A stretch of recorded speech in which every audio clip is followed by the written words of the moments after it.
Hello, and I'm not gonna hurt you. I'm just gonna bash your brains in.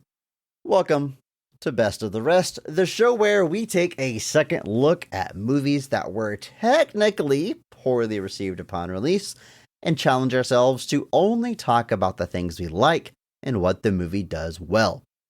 My name is Chris Logan, and I am joined, as always, by my co-host and seasonal caretaker of this podcast, Andrew Williams. You ready for this one, Andrew?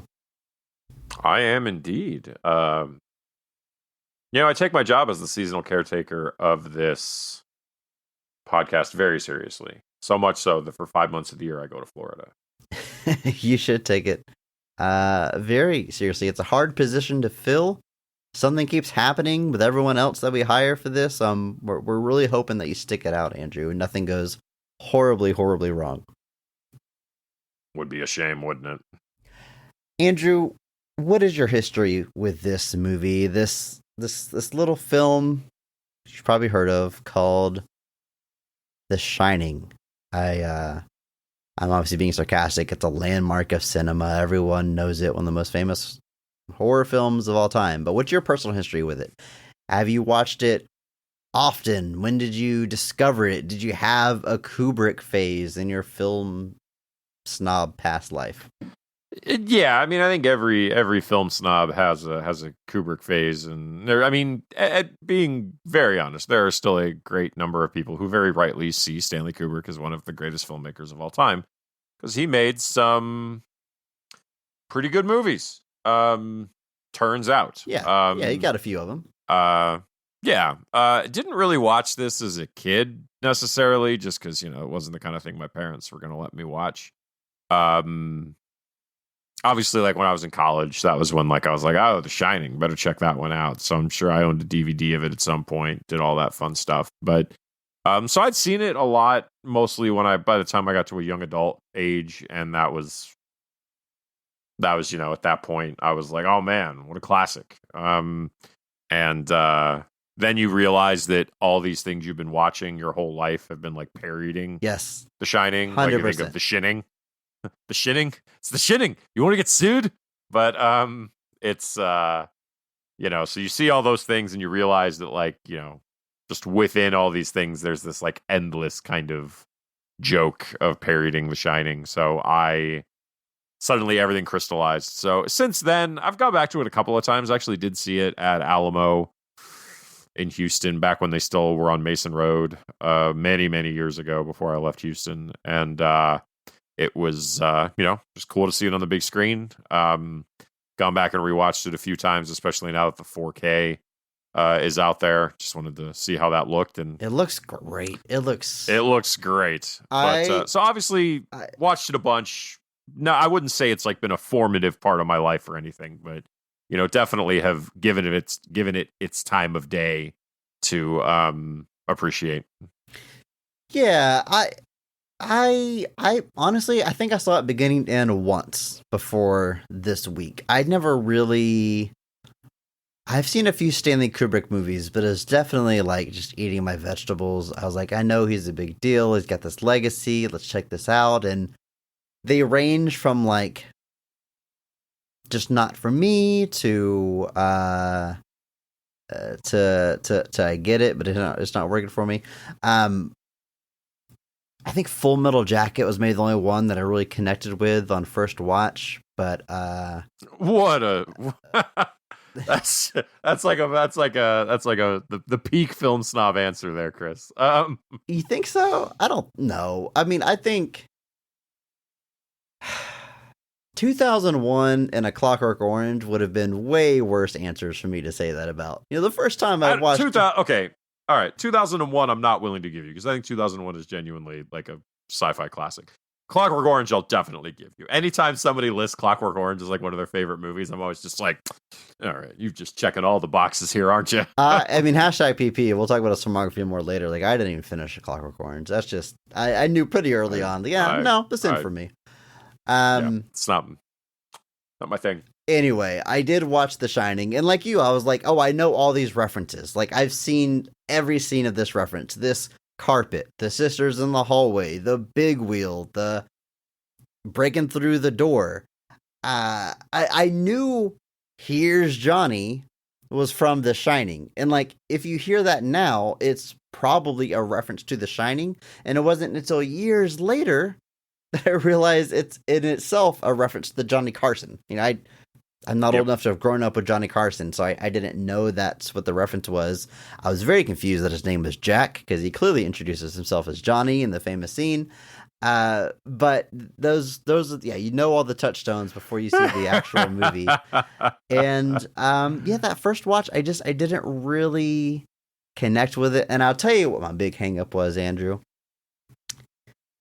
It's that it's real specific. It's at the end of this movie, spoilers, I guess, hopefully you've seen it, zooms in on this picture in the hotel of the staff from the 1920s, and Jack Torrance is in it. And that's like the closing shot. And it's like, I was just like, "F you, movie. What is this? This is dumb. Like, what is this?"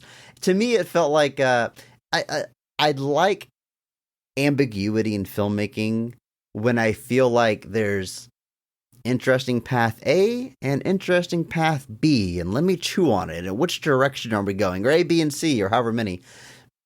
But this felt to me like, I don't know, it'd be weird to show that at the end, right? And people try to figure it out. Like I really, you gotta earn it. I really hated that. You gotta earn it. If you're gonna do something strange, at least try to make it sort of fit in with the thing that you've been doing. And that was for you a step too far. Exactly. It felt unearned. That's a perfect way to put it. And look, we're a #positivity podcast. Obviously, we're here to talk about the things we like about this movie. That's what we're gonna do. And I've got to say, upon this rewatch, has been par for the course all month. I like this movie more than I ever have before, and I definitely found a lot to like. And I will revisit that scene and that picture, and I've sort of come to peace with it, and it sits all right with me. I did find something else in this movie that really bugged the hell out of me. I'll probably address that later too. But ultimately, a lot of positives, a lot of praise here, a lot of things to like. Before we continue on to the positives, though, I do want to say we talked about movie posters earlier this month. Specifically, when we're talking about The Thing, because The Thing has one of the greatest movie posters of all time.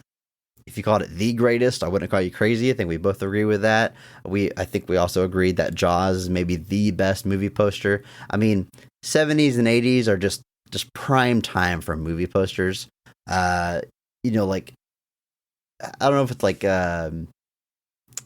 the image quality wasn't good enough to have a picture, so it was always like illustrated and like interesting artwork. At least that is more often the case. Andrew, #PP. The Shining does not have a good poster anywhere ever. Like that original one with the yellow with the face and the T. It does nothing for me. It's so disconnected from the movie. It doesn't fill me with any feeling that translates to what I feel when I watch the movie. Not a fan of it. And then after that, they just start using just a still of Jack Nicholson in the door, which I never a fan of. Like, hey, here's a screen grab of our iconic scene that everyone knows, and we'll use that as a poster or DVD cover or whatever. So I don't know why it's important for me to point this out, but I'm not a fan of the movie poster for The Shining. This is a movie where I don't at all have a problem with places like Mondo or what have you. Yeah, let's give it another shot. Let's try it. Doing like Shining posters. Like I've never had an issue with Shining posters just because there's no like when I hear The Thing, I think of that poster with like the face and everything. When I think of Jaws, I think of the shark swimming up. Like there are movie posters that very much like to me embody the movie and nailed it first try. With The Shining, like the go-to image in my head is like the carpet is like the visual that I kind of think of, but like you don't want to do a poster that's just the carpet.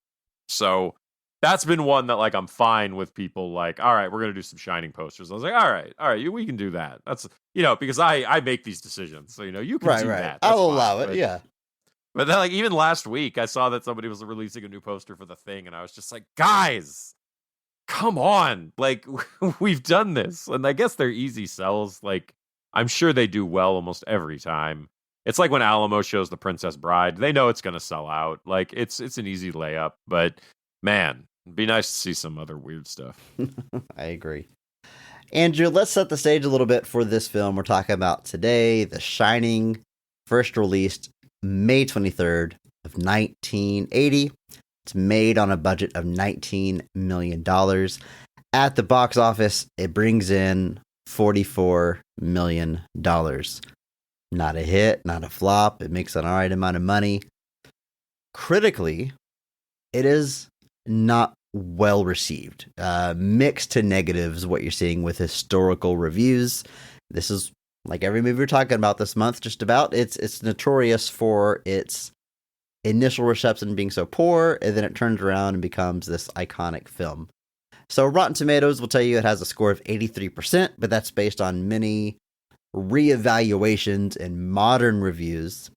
So of course, as I've been doing a month, I did a little deep dive to some historical reviews from the time. So here's an excerpt from the Chicago Reader.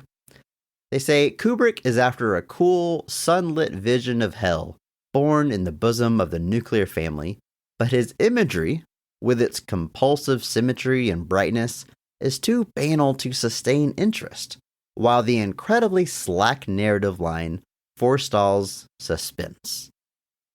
I was seeing a lot of reviews that were like, this is so weird to say, like how he was obsessed with special effects and imagery. And by today's standards, this is obviously such a mundane, it's a hotel. It's just the interior of a hotel, you know? But the Steadicam was less than 5 years old. So like all these tracking shots of Danny riding through the hallway are legitimately groundbreaking, that we could have this smooth tracking shot around a corner. So reviewers were really like tapping into that of like, well, he's just too obsessed with his toys and not paying attention to anything else, which is wild. But look at how much we've dissected this movie to death, and there's been papers written about it, examinations, but at the time they're like, there's nothing below the surface here. It's always wild to see things like that, because like I feel like, I will admit, I think there are movies where they got the Steadicam and they did kind of just do weird stuff with it. Like Star Trek: The Motion Picture always comes to mind, like the very first Star Trek movie, because I feel like that movie is like half tracking shots of the Enterprise. And like they finally were like, oh man, we can like do a slow pan of the Enterprise, you know, up close. We can use the models. We can make it look real cool and real fancy. And I'm always just kind of like, man, that is all you did. It is a notoriously movie, uneventful movie. So I think right. Like it's literally, so I think there are definitely movies where the idea of the tracking shot got overused or was put the focus on versus kind of allowing the movie to breathe. But in this case, it seems odd for that to be the go-to comparison. It's been wild going back to some of these movies and just reading these like, you know, contemporary reviews and being like, wow, like it really just tells you that, you know, time is almost kind to all things. Well, apparently people will come around on almost everything. A review from Variety said, with everything to work with, director Stanley Kubrick has teamed with jumpy Jack Nicholson to destroy all that was so terrifying about Stephen King's bestseller. The crazier Nicholson gets, the more idiotic he looks. And then, Andrew, they say something about Shelley Duvall I'm not even going to repeat on this podcast, which is, there's a whole can of worms there to talk about. But the other negative I keep seeing, along with like Kubrick's too obsessed with the visuals and his toys, is comparisons to the source material. And if there's any lasting criticism of this movie, despite it becoming like a, you know, classic in its own right, it is always in reference to Stephen King's book, the changes that are made, which are, I mean, you're going to be able to talk to it more than me because I haven't read the book, but from everything I read about it, there's pretty drastic changes. Yeah, and you could argue that criticism in itself is, it's a tough one. And I'll admit that it's a tough one because, you know, there are people that will be like, well, you have to judge a work on its own merits. And it's like, okay, but like, how many people do you know that are really upset Master Chief takes his helmet off in the Halo show? And people will be like, yeah, well, we hate it because for a lot of other reasons. I was like, yeah, but you keep mentioning the helmet thing. And it's like, at a certain point, I think it is fair. Like, Okay, I've got to check the tape. When we talked about Judge Dredd, I'm curious if you brought up a complaint about Sylvester Stallone taking the helmet off, Andrew. Was that a problem for you? well, it's because that was an adaptation, and that's the point. If don't try to trap me here, prick. But it's my point is simply that there are people who will say you need to judge your work on its own merits, and basically be like, okay, you need to pitch everything you know about it, but at the same time, if that's the case, why did you adapt something? You know, if you're looking to adapt material and you take that material so far off course that it's essentially something else, just in the dressing of whatever. If your character is inherently not funny and Batman doesn't exist, how is it the Joker? Exactly. You know, what are you doing? You know, it just feels like you're wasting my time. But as you casually make $1 billion at the box office. Jesus. So I think what eggs this on a little bit more. Eggs the right word there, but I think what contributed very heavily to that was Stephen King's own criticism of it. Now, The Shining was a very personal book for him. It was about alcoholism and his struggles with it. And I think seeing that struggle take a back seat, he felt, to the story that the movie ended up telling, I think, you know, as Michael Jordan once said, and I took that personally, he didn't really like those changes. He is not a fan of Nicholson's casting. And the thing is if you frame all of that within the context of comparisons to the book, I don't think any of it's incorrect. I think but the question simply becomes, is it its own work? Is it an adaptation? I mean, you still have plenty of people that still view The Shining as one of the greatest horror films of all time. Plenty of people reference it, like Jordan Peele on Key and Peele. There's literal Shining references on Key and Peele, which is like a comedy sketch show. Like, it's that kind of pervasive. Pervasive is not the right word either, but like it worms its way in like that to where it's just this part of the cultural lexicon at this point. But I think Stephen King not liking it is a huge part of why the adaptation conversation is still such a big part of it, whereas it's not for things that depart so much more. You know, there are plenty of other adaptations that depart very heavily from the source, and yet we're not still having conversations about those. Yeah. And it's interesting to see The Shining is kind of one of those examples where it does get brought up. You know, we can talk about, I Know What You Did Last Summer. Nothing like that book, but, you know, part of that's the quality of the final product. Part of that's the relative popularity of the book it was based off of, and a variety of other things. But this one kind of persists, and I think Stephen King himself is a big part of that. But it definitely created a lot of controversy, not controversy, but a lot of criticisms at the time, where people felt like a lot of what made the book work was just missing from the final product, and that was seemingly backed up by the author himself. So I think that certainly heavily contributes to why that's such a big part of the conversation. This movie is written by Stanley Kubrick and Diane Johnson, obviously adapted from the novel, as we mentioned, but Stanley Kubrick was often a writer or co-writer on his works, but Diane Johnson is interesting because she is an author in her own right, and this is one of the few, if not the only, film credit, screenwriting credit she actually has. So interesting combination for him to bring in another author to help adapt this story. But clearly she helped kind of mold this into its new direction. Yeah, it's an interesting choice because she's had her own books get adapted into films. And so it's got to be a heck of a thing coming in to do this one. And it is... it's actually interesting because Stanley Kubrick was sent proofs of what would become the novel. Like, the novel wasn't even technically published when he was like looking at what was going to happen here and what they were going to do. King was already kind of famous because of the success of Carrie.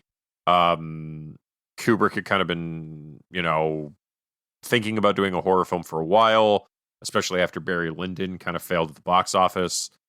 He also passed on The Exorcist, which obviously William Friedkin directed that, and it became one of the, you know, highest grossing horror films of all time, if not just films of all time. And so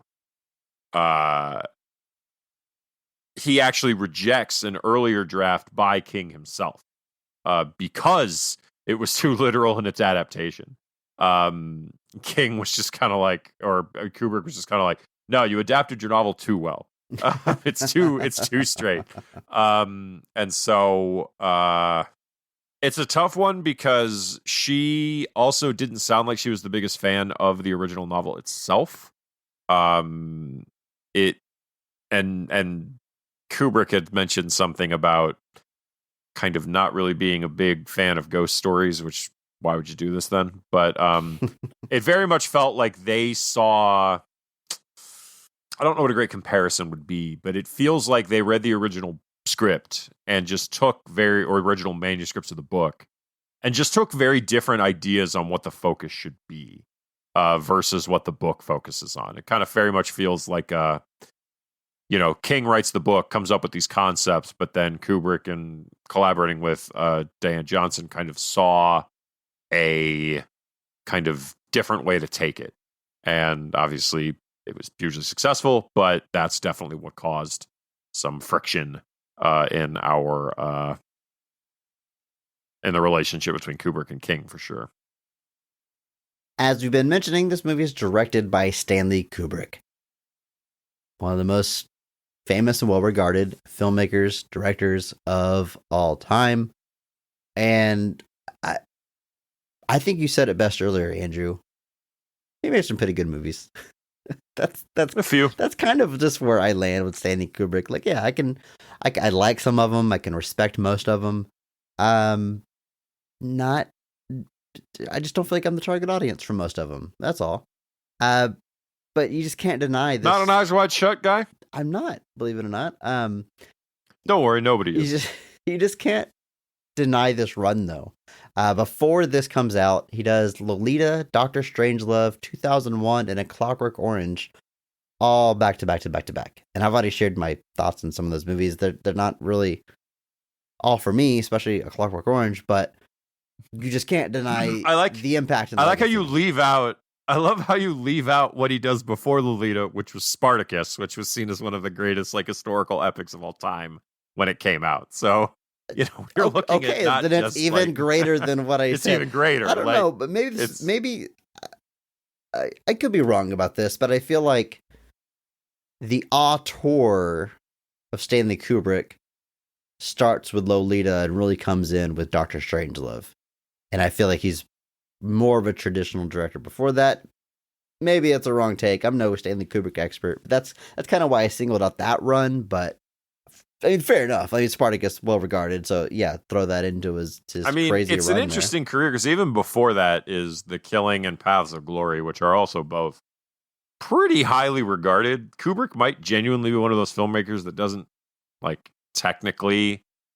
Eyes Wide Shut's pretty rough for everybody, but he has a pretty big run there where it's just classic after classic after classic. It's one of the. It's funny. I was seeing a video today, and there was somebody responding to the notion. Somebody pointed out they were looking at Christopher Nolan's filmography, and let me look at it real quick to see what 5 movies. But they were trying to say that there was a 5-film run of Nolan's that was the best 5-film run of any director ever.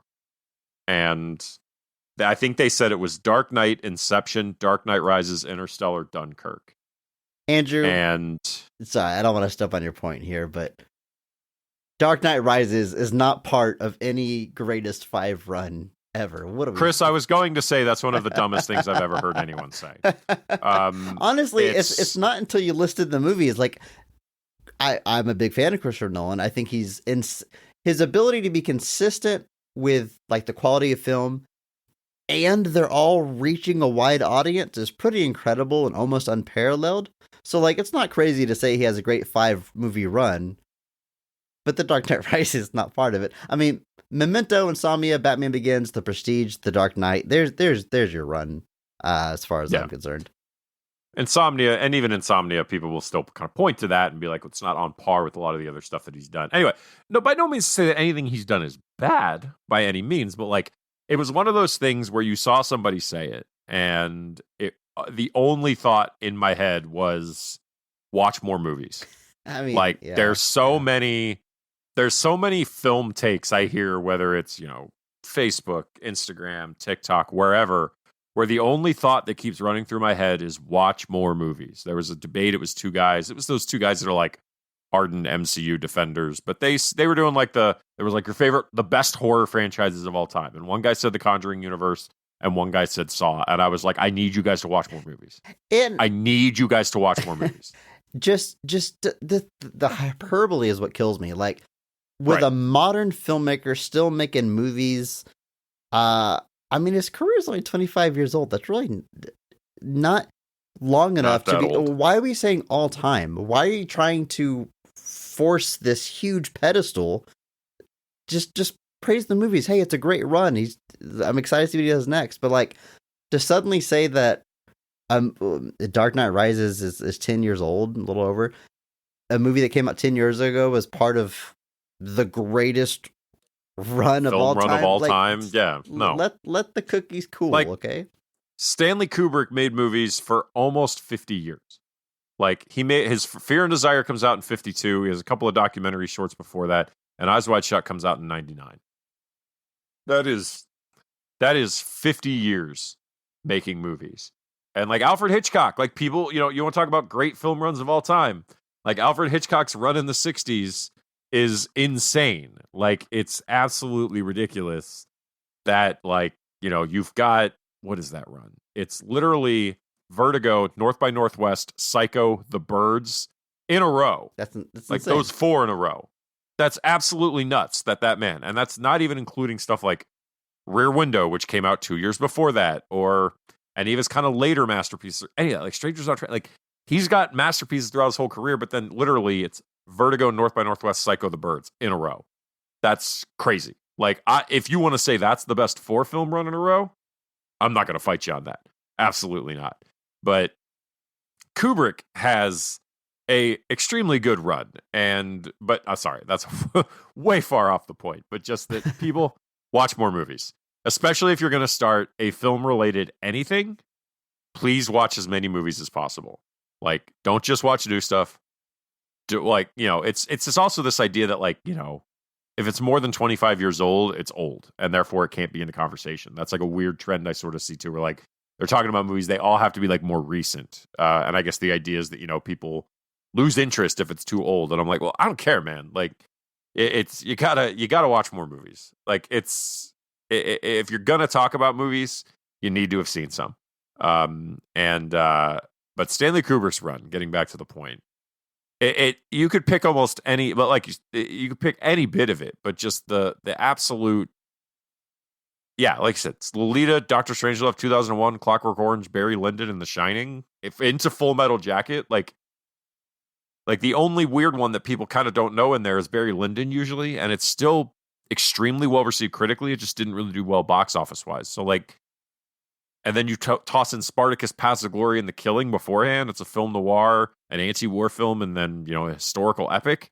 Like, Stanley Kubrick did everything. Like, that's the other thing people really don't talk about enough. Yeah. Like, he has this insane run of movies, but you've got hard sci-fi, you've got satire, you've got anti-war, you've got historical epics, you've got Lolita, which is probably less said about that the better at this day and age. You got Full Metal Jacket, which is a whole different kind of war film. You've got The Shining, which is horror. Like, you've got everything. Like, every single type of film is mixed in with what he did. He's like the Coen brothers, but one man. Yeah. Yeah. No brother. Probably killed him, but, who knows? But it's unbelievable. Yeah. Yeah. I think we said it all, Andrew. I think that covers it. Let's jump into this movie. We got a big movie to talk about here. The Shining. Let's break it down. You ready? Yeah.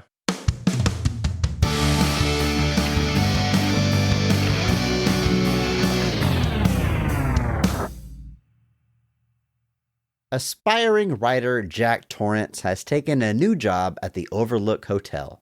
While the hotel is closed for the winter season, Jack and his family will live on the premises to keep an eye on things. Jack's enthusiasm for his chance to finally write in peace gradually turns to frustration and anger, which he begins to direct at his wife. Once Jack begins seeing phantoms at the hotel and their son Danny is visited by the ghosts of children that were murdered in the building, it becomes clear that something sinister in the hotel has taken hold. When Jack finally snaps and tries to murder his wife Wendy with an axe, she and Danny desperately try to escape and contact anyone that can help. Also, Danny and the hotel cook are psychic. I don't know where to work that in, but that's a big plot thread in this movie. They have psychic abilities. They can read thoughts, project thoughts, read others' thoughts, communicate with ghosts. It's you know, the Shining is what we call it, Andrew. They have the shine. Yeah, that's like you said. We were talking a little bit before, and you were like, one of these concepts would have been good, Yes. but the movie rolls with both of them, and it's pretty wild. Yeah, I mean, the classic American story of isolating yourself in a cabin in the mountains, getting snowed in, and then going crazy.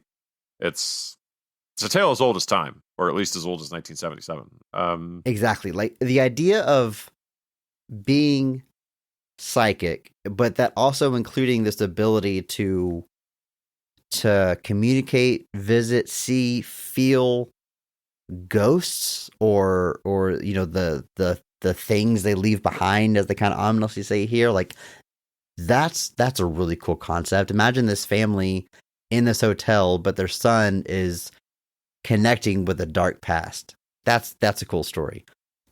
Or imagine the dad getting cabin fever, going insane, and they are trapped in there with their greatest fear come to life. That's a cool story. And you mesh those together, you gotta crazy stew cooking here. And you could argue, make it work twice. I mean, you could argue the book works, the film works, and they do enough different that they have intertwined these two stories in satisfying ways, different from one another. It's crazy. It's interesting. We're going to talk about it, the story, everything that happens, all the positives. But first, of course, as we always do, we're going to talk about the cast of this film, starting with the high point, best casting, best performance of the movie, because every episode we recognize one person who goes so far above and beyond the call of duty that they actually elevate the quality of the entire film with their performance. And we recognize that person by giving them the Mark Strong Award. So, Andrew, very interesting to see where you go with this. Who is getting your Mark Strong Award for The Shining? Scatman Crothers. I want it to be Scatman Crothers so bad. I love that man. I love that performance. I know that's not your real answer, but damn it, micro Mark Strong Award to him for one, having a cool name, and two, just being so damn likable. He's just not in the movie enough for me. Yeah. Like if he had maybe 5 more minutes of screen time, I think I would definitely have to give it to Scatman Crothers, because in the scenes he's in, he's so good. We'll talk more about Scatman Crothers. Yeah, we'll get to it. I need to give enough point. This is difficult because I feel like there's an obvious answer. Obviously, I feel like everybody just defaults to the lead to Nicholson because he's, thing. All right. I'm not just doing this as like a weird consolation thing. You don't have to just praise it. Andrew.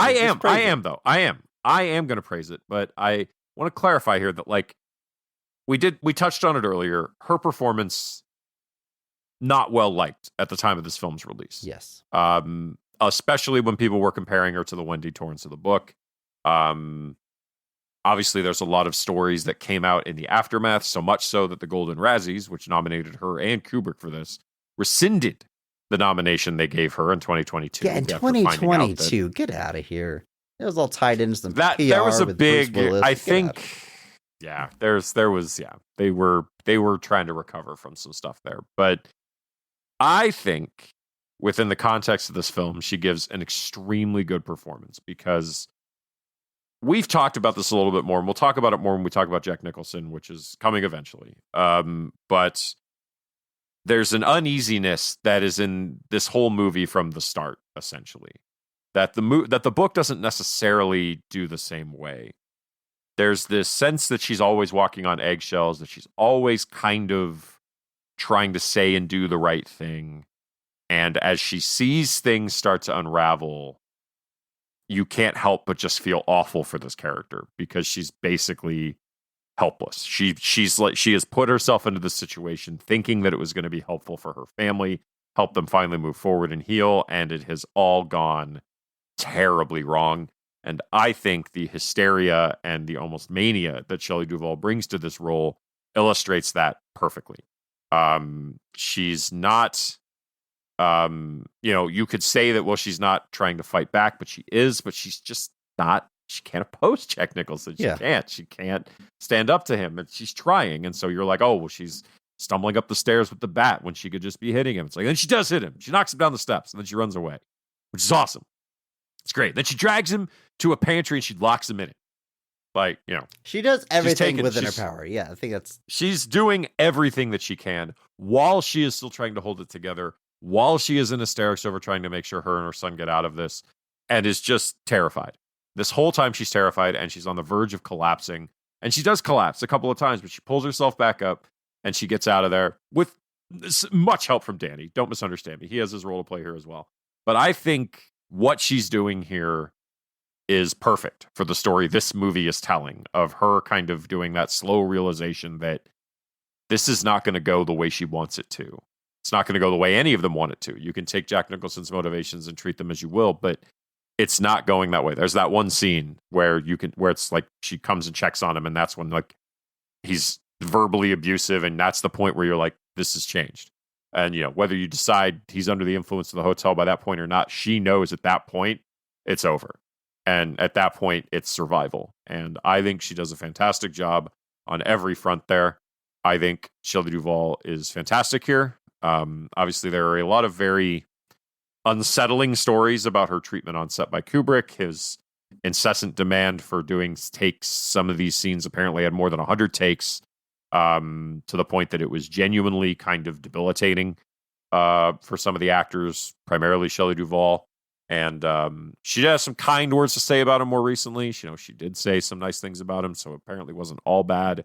But it was not great. And I think what she's doing here is perfect for this performance, in this role, in this story. And is it the Wendy Torrance of the book? No, but this isn't the book.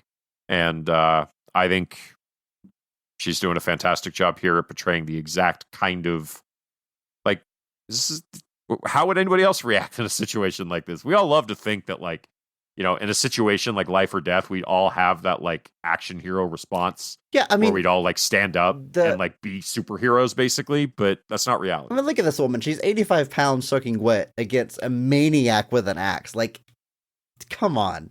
Even without the axe, he's just terrifying. Yeah, I mean, just at a base level, I mean, like, domestic abuse is a huge theme of this movie. Like, the physical power that husbands exert. Anyway, there's a lot to unpack there.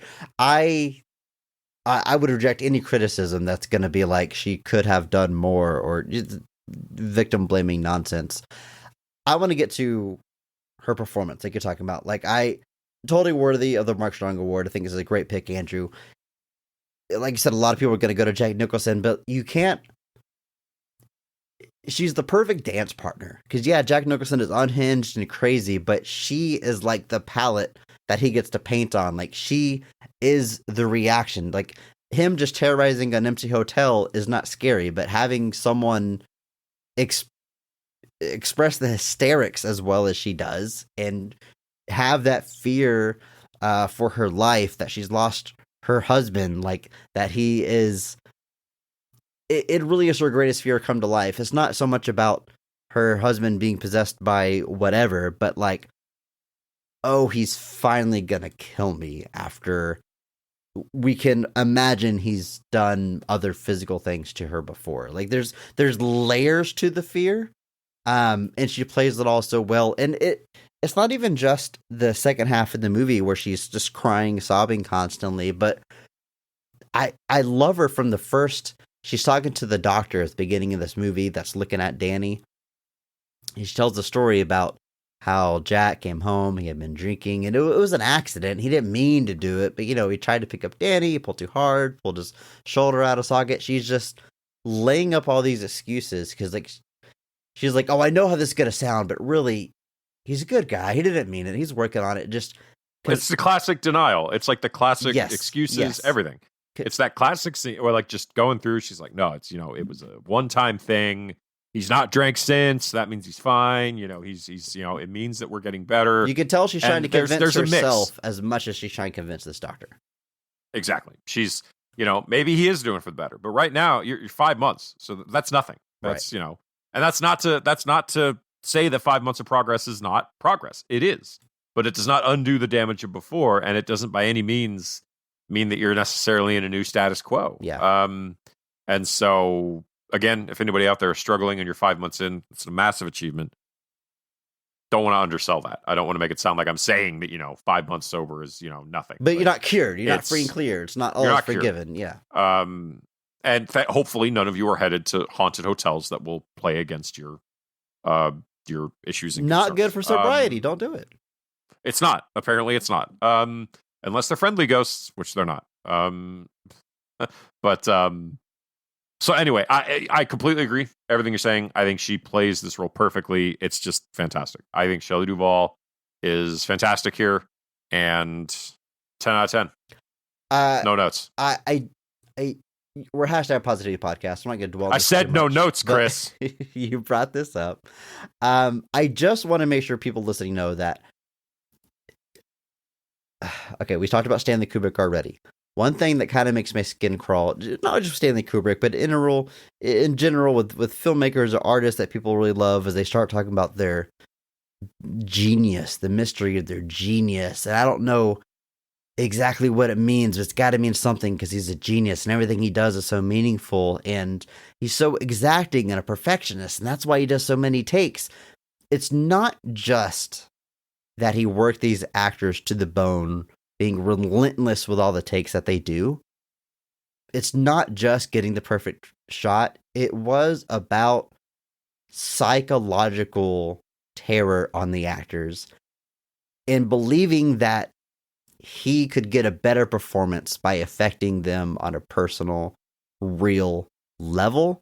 And that is not okay. That is abuse. And this applies to all the actors. Like, Jack Nicholson, everyone's talking about, they all felt this pressure, but it was so much greater on her. And it was not purposely not giving her good notes, never saying she did a good job, making her feel crappy about herself, telling the crew not to console her or talk to her, make her feel isolated in real life so that he could get the performance. And that is garbage. And it's a big reason why I was kind of hesitant to really praise Stanley Kubrick earlier. I like a lot of his movies, but not a huge fan of what this guy was doing on set, to say the least. I was going to say, it's fucked up. Like, censor it if you have to. That's what it is. It's truly messed up. It's far beyond, because like you said, it's talking about the performance. At the end of the day, it's a man trying to exert control over others. And in this case, particularly, of course, the woman on his set, who was pretty much the only woman in this movie, and like I said, telling cast and crew to purposely isolate her, it's messed up. And if all you're going to say at the end of the day is, I wanted the perfect performance, cool. I'm going to say you're a douche, because that's what you are. You're far beyond that. Like, that's messed up. And there are plenty of directors of the cult, whatever you want, the new age of the 70s, the golden age of before, Alfred Hitchcock and Tippi Hedren on The Birds. There's plenty of stories there as well, of these things that, it was these instances where they decided that the pursuit of the perfect performance took precedence over common decency. Yeah. Literally treating people as humans. And that's just messed up. And we have seemingly mostly moved beyond practices like this. You hear a couple of stories here and there, but it's usually part of a larger pattern of behavior being exposed. Now method actors just do it to themselves. Yeah, there's I've said it before on the show, I'm sure, but Brian Cox's take on method acting, just act. Yep. Like just act. That's all you need to do. Just direct. So you've got good at just direct. Let your actors act. Just direct. Use your hands. But that's not a good reference to make. Anyway, so yes, I will accept that Stanley Kubrick has made a lot of movies that are seen as classics, but there's a treatment of his actors that underlines, and at this point in my enjoyment of his filmography, definitely changes my perception and my enjoyment of these films. And it is, people will say that films are a collaborative medium. To not watch them because of one person is not fair, and if that's your stance, completely respect it. Other people don't feel the same, and I think that's completely respectable as well. Hashtag PP. Shelley Duvall's great, interesting person, very cool, gives an excellent performance, and she deserves the credit for that excellent performance. And I'm glad you gave her that Mark Strong award, Andrew. It's well deserved. I gotta say though, I'm going with the obvious pick, and I'm giving Jack Nicholson my Mark Strong award for his performance as Jack Torrance. It's maybe his most well-known role at the end of the day. I mean, the dude has made classic after classic and has tons of huge movies and iconic roles, but this might be the first one people go to, and I think it's for good reason. We'll talk about, there's certainly criticisms of it. Stephen King wasn't a fan of it and what they decided to go with here, but it works. It works for me. I unhinged Jack Nicholson is just, it's insane. It is, no one else can do this. The second half of this movie where he's just truly lost it is just, this is going to sound very weird. I wasn't sure where I was going to bring this up in the episode, but whenever he loses it, especially like in the big, whatever that room is, the big lobby where he's writing and she sees the paper and he walks up and there's that turn and he's chasing her around the room and then up the stairs and he's like mocking the things that she says and he's just lost it. I got such strong Jim Carrey vibes there. Like there is like 2-degree separation between this unhinged Jack Torrance and Jim Carrey giving an over-the-top comedy performance. And it is terrifying when Jack Nicholson does it and hilarious when Jim Carrey does it. And I don't know what this means. I don't know what deeper thing I'm getting at here, but I don't know. Jack Nicholson can just he's a movie star and a legend, but I feel like he has no ego and no shame whenever he really dives into a performance. And it's a hallmark of his entire career. Like The Departed, that's maybe like his last great performance, right? There's that scene where he talks about, he has a rat and he makes the rat face and he just looks insane. And it's like, dude, you're a living legend and you just look ridiculous. But that energy, and again, that I don't know what to call it, that it's just no pretense about himself somehow in the performance. It is je ne sais quoi, as it were. That's exactly right. That's why I can't find the word, because there's no word for it, Andrew. He has that X factor. He was born to be a movie star, and whatever he just lets loose, it's unlike what anyone else can do. It's really special, and I think this movie is an example of it. We'll examine the first half of this movie and what it means, and before he's unhinged and how it differs from the book. I will recognize all that, but I can't deny the performance. At the end of the day, I don't think this is controversial to say he's my Mark Strong Award winner. Not at all. Did you know, Chris, that Jack Nicholson is in a horror film directed by Roger Corman with Boris Karloff? I did not know that. This man's career is insane. He starts in the late 50s. I mean, he's in movies that are they're not in public domain. I just want to read you this. The film stars Boris Karloff and Jack Nicholson, the latter of whom plays a French officer who is seduced by a woman who is also a shape-shifting devil. So I'm just telling you, this is the greatest movie. It sounds awesome. I mean, he does. He's called The Terror, folks. He really he's in such oddball things and low budget things, and the original. This is 63, to be fair. So this is early on. It's directed by Roger Corman, but apparently has uncredited direction from Francis Ford Coppola and Jack Nicholson himself. So to be on that a real set. Wild thing. Yeah, no kidding. But it's also wild to me, and I forget this, that Jack Nicholson did write a lot of stuff. Like he reaches that point where like he's just acting and occasionally directing. He directs a couple of things, but he's a writer on Thunder Island, and then he's a writer on Flight to Fury, and then he's a writer on Ride in the Whirlwind and The Trip and the Monkeys movie Head, which I've mentioned before, I think on this show, that he's literally just a writer on that movie. He has a cameo in it, but he's just a writer on it. And then he does Easy Rider the next year, which I think is probably that's where like the movie starts. Yeah, that's starts, where like right? Yeah, or Easy Rider is where like, and then One Flew Over the Cuckoo's Nest is probably like when he really like becomes Jack Nicholson. I mean, that's my favorite performance. It's just Andrew, One Flew Over the Cuckoo's Nest. Hot take. It's a pretty good movie. It's the hottest of takes. I can never sit here and tell you like this is the greatest movie of all time, hands down. But there's a select few movies that I would say, yeah, that's in the running. Vertigo, Alfred Hitchcock. Tell me that's the greatest movie of all time. I don't call you crazy.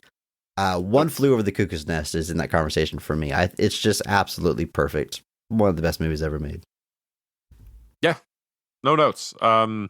He has a big involvement with kind of this early group of that Bob Rafelson was in, BBS Productions with Five Easy Pieces, King of Marvin Garden, stuff like that. He's involved with that whole group. Just has this, so he's got like these different phases of his career, but there's definitely a point where like he just kind of becomes Jack Nicholson, and like being Jack Nicholson is kind of like what he's known for. Sure. It's kind of like Al Pacino. Like Al Pacino is just kind of at this point where he's Al Pacino. Yeah. Like that's just all he is. Like it's not like he has anything to prove. But yeah, so like it's a wild career. He hasn't acted in a very long time, since 2010.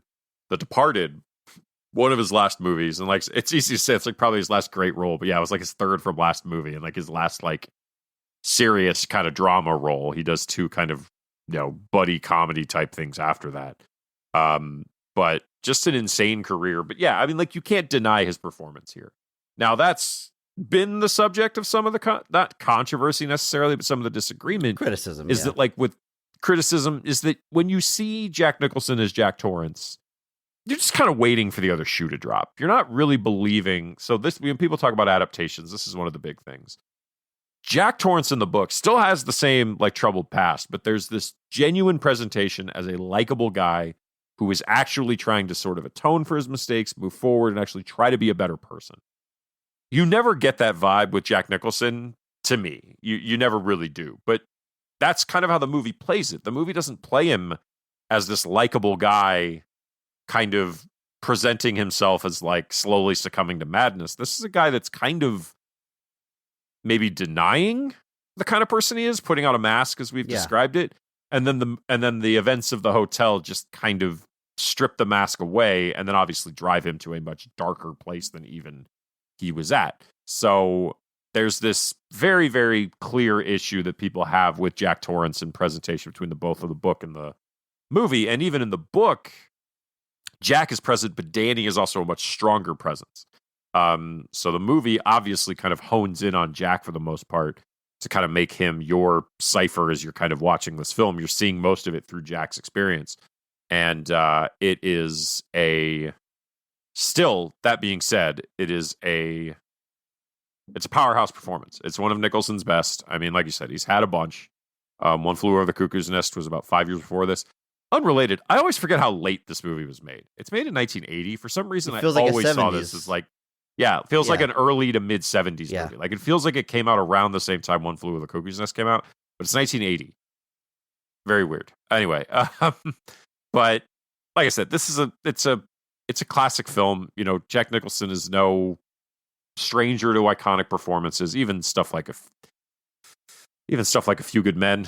You Can't Handle the Truth. Like it just, even when he shows up in those bit parts, he makes it important. He makes it iconic. And in this one where he's front and center, he makes the most of every single moment he's on screen. And yeah, he crushes it. Can't deny this one at all. You ever dance with the devil, the pale moonlight? Here's Johnny. The dude has some quotable lines in his movies. Yeah, his speech from Mars Attacks. Alum of the show, Jack Nicholson. Can't we all just get along?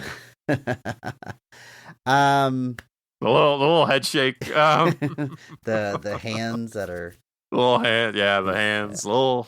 uh Just he says something, and then the little. we are Andrew, we're both doing such great hand acting. Like we have such good Jack Nicholson hands. Everyone listening just know that we are nailing They can hear this, right? hands. You hear the hands rubbing together through the mic there, folks.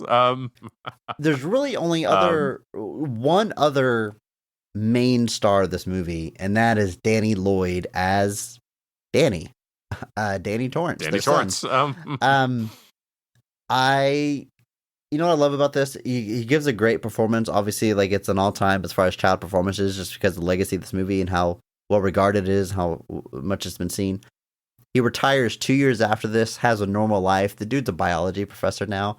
I love to see it. That's my favorite story of a child actor, is that they are no longer acting and they've moved on. Like that is, because like the other side of that is usually tragic. Very rarely they transition successfully to like a full career in acting, but I love to see someone that just burned bright and then got out. You know what I mean? It's so strange too, because like there's been a DVD commentary. I don't remember who it was, but like they apparently stated that like Kubrick was able to film all of Danny's scenes without Danny realizing he was in a horror film. Like I have no idea how true this is. Like it's one of those stories that you probably just hear about, but like and so you contrast that with like how Shelley Duvall was treated, to where like he went out of his way to not just make sure that the kid didn't realize he was in a horror film, but like, you know, it's just, you're seeing contrast and treatment there. Yeah. But Danny is obviously a fairly minor part of this film. I mean, they did not. Is he a minor part of this movie? Not minor. He's played kind of secondary to Jack Nicholson is more what I mean. Not minor. Minor's not the right word. But they kind of. I mean, he is a minor part in this movie, in that his character is only 10 years old. Child. He's a minor, so he plays the minor part in the movie. Plays the minor role. That's what I meant. Clearly, what I meant, Chris. Anyway, but it's an interesting approach too. But again, you see the care put into making sure that Danny got great performances, and wasn't really given to other people. Fun fact, Danny Lloyd was not brought back to play Danny Torrance in Dr. Sleep. That role went to Ian McGregor, but he does have a cameo in the film as a spectator at one of the baseball games, which is just really fun. I need to watch Dr. Not Sleep. A fun movie by any means. Okay. Dr. Sleep, the scenes that follow that baseball game are actually quite terrifying and quite horrifying. But they kind of consulted him, brought him in, gave him kind of brought him in on set, like, so let him have a cameo. So I think that was just cool. Mike Flanagan to do Dr. Sleep. We'll talk about Dr. Sleep a little bit more later. But yeah, I mean, he does a good job in this movie, I think. I think he does a great job. Just a fantastic performance. Plays well off of everybody around him. Another one who kind of really nails that kind of sense of we're just kind of pretending everything's all right. There's scenes where he's with Jack Nicholson, he clearly is very uncomfortable around his dad, and for good reason. And it's well done. And obviously Danny Lloyd playing a dual role here. He not only plays Danny, but he does play Tony as well. Totally different voice performance, different physical performance. So got to give him the dual credit there. He's really good at. He's really good at just nailing these things that kids do, which seems obvious because he is a kid. I get it, but the thing where his mom will ask him a question and he just keeps walking through the room, and she's like, "Danny," he's like, "Okay." This doesn't acknowledge that he just ignored it the first time. It's just oddly specific thing kids do, but I guess it gives him credit to the writing, of course, as well for that. But he just he's a cute kid. He's believable, and what more could you ask for in your kid role? It works. Scatman Crothers, Andrew. I love this guy. I only know him from two things. I know him from this and One Flew Over the Cuckoo's Nest. I think he plays Turkle. I think Turkle's name. Character's name is. He comes in to see the whole hospital wrecked after this party. He's like, oh, man. It literally hurt my throat just doing that. I don't know how you do it, I also Scatman, know him. I also know him as The original Jazz from Transformers. He was the original Autobot Jazz. A role that would be taken on by many, but in the original Transformers and Transformers the movie, he was the voice of Jazz, which means that in Transformers the movie, if I had a nickel for every famous actor that voiced somebody in that movie that would die not long or before it was released, I'd have 2 nickels. Okay. The other person obviously being Orson Welles. I think my favorite scene is probably when he's eating ice cream with Danny. And, obviously he talks about the shine. He's so good, like talking to a kid in that friendly way, but it's not like he's talking down to him. Sounds like he's treating him like with some respect. I always appreciate that. I mean, I love that scene, and I love you get the scene at him like at home in his room, and he's just laying in bed watching TV, wearing a robe, and has these giant pictures of beautiful naked women on his wall. I'm just like, what a king. Scott, man. When they cut to him just laying on the bed, like flat, watching TV, I was like, man, you guys, is that just me at home when I'm doing stuff by myself? Just like laying flat, staring at the screen with no expression on my face. Man, it's so many close-ups of faces in this movie, though. If you really want to get to know everybody's face in this movie, there's no better movie to do that with. But yeah, it's like that slow pan to like his face where he has the wide realization that something's wrong. I was like, yep. I remember the first time I watched this and that happened, I was like, oh, Scatman, you're not leaving this movie alive. You're going to go do something. Like at that moment, I was like, you're going to go to that hotel and you're not going to leave, are you? And it's the only kill in the movie. Isn't that crazy? Like it's a horror movie. It's famous for like an axe wielding murderer. Kills one person. One person dies. One person is killed in this movie. Right. Assumedly, another person does die. Sure. But yeah, it's actually, and that's actually what's interesting about it to me is stuff like that. Like you have this intense sense of dread, but overall, the actual genuine, like what you would consider like slasher type violence, it's extremely limited. Yeah. Andrew, there's some other performances we can talk about as we get to their scenes, but I think we need to keep this thing moving. We need to talk about scenes of this movie because there's a lot to unpack here. So let's do exactly that. Talk about what we like about this movie. I think that works. All the positives. And we're going to start with the best scene in the movie, or at least our personal favorite. So, Andrew, in your opinion, when is this movie firing on all cylinders? What is your favorite scene of The Shining? I alluded to this earlier. I mentioned this particular scene, but I am going to point it out as my favorite. But it's kind of when it's right after basically the ghost, the Grady Butler, tells Jack that his kid is trying to bring help, essentially. And this leads to Wendy finding Jack's manuscript. That all it says is all work and no play makes Jack a dull boy. I love how it has a bunch of typos in it.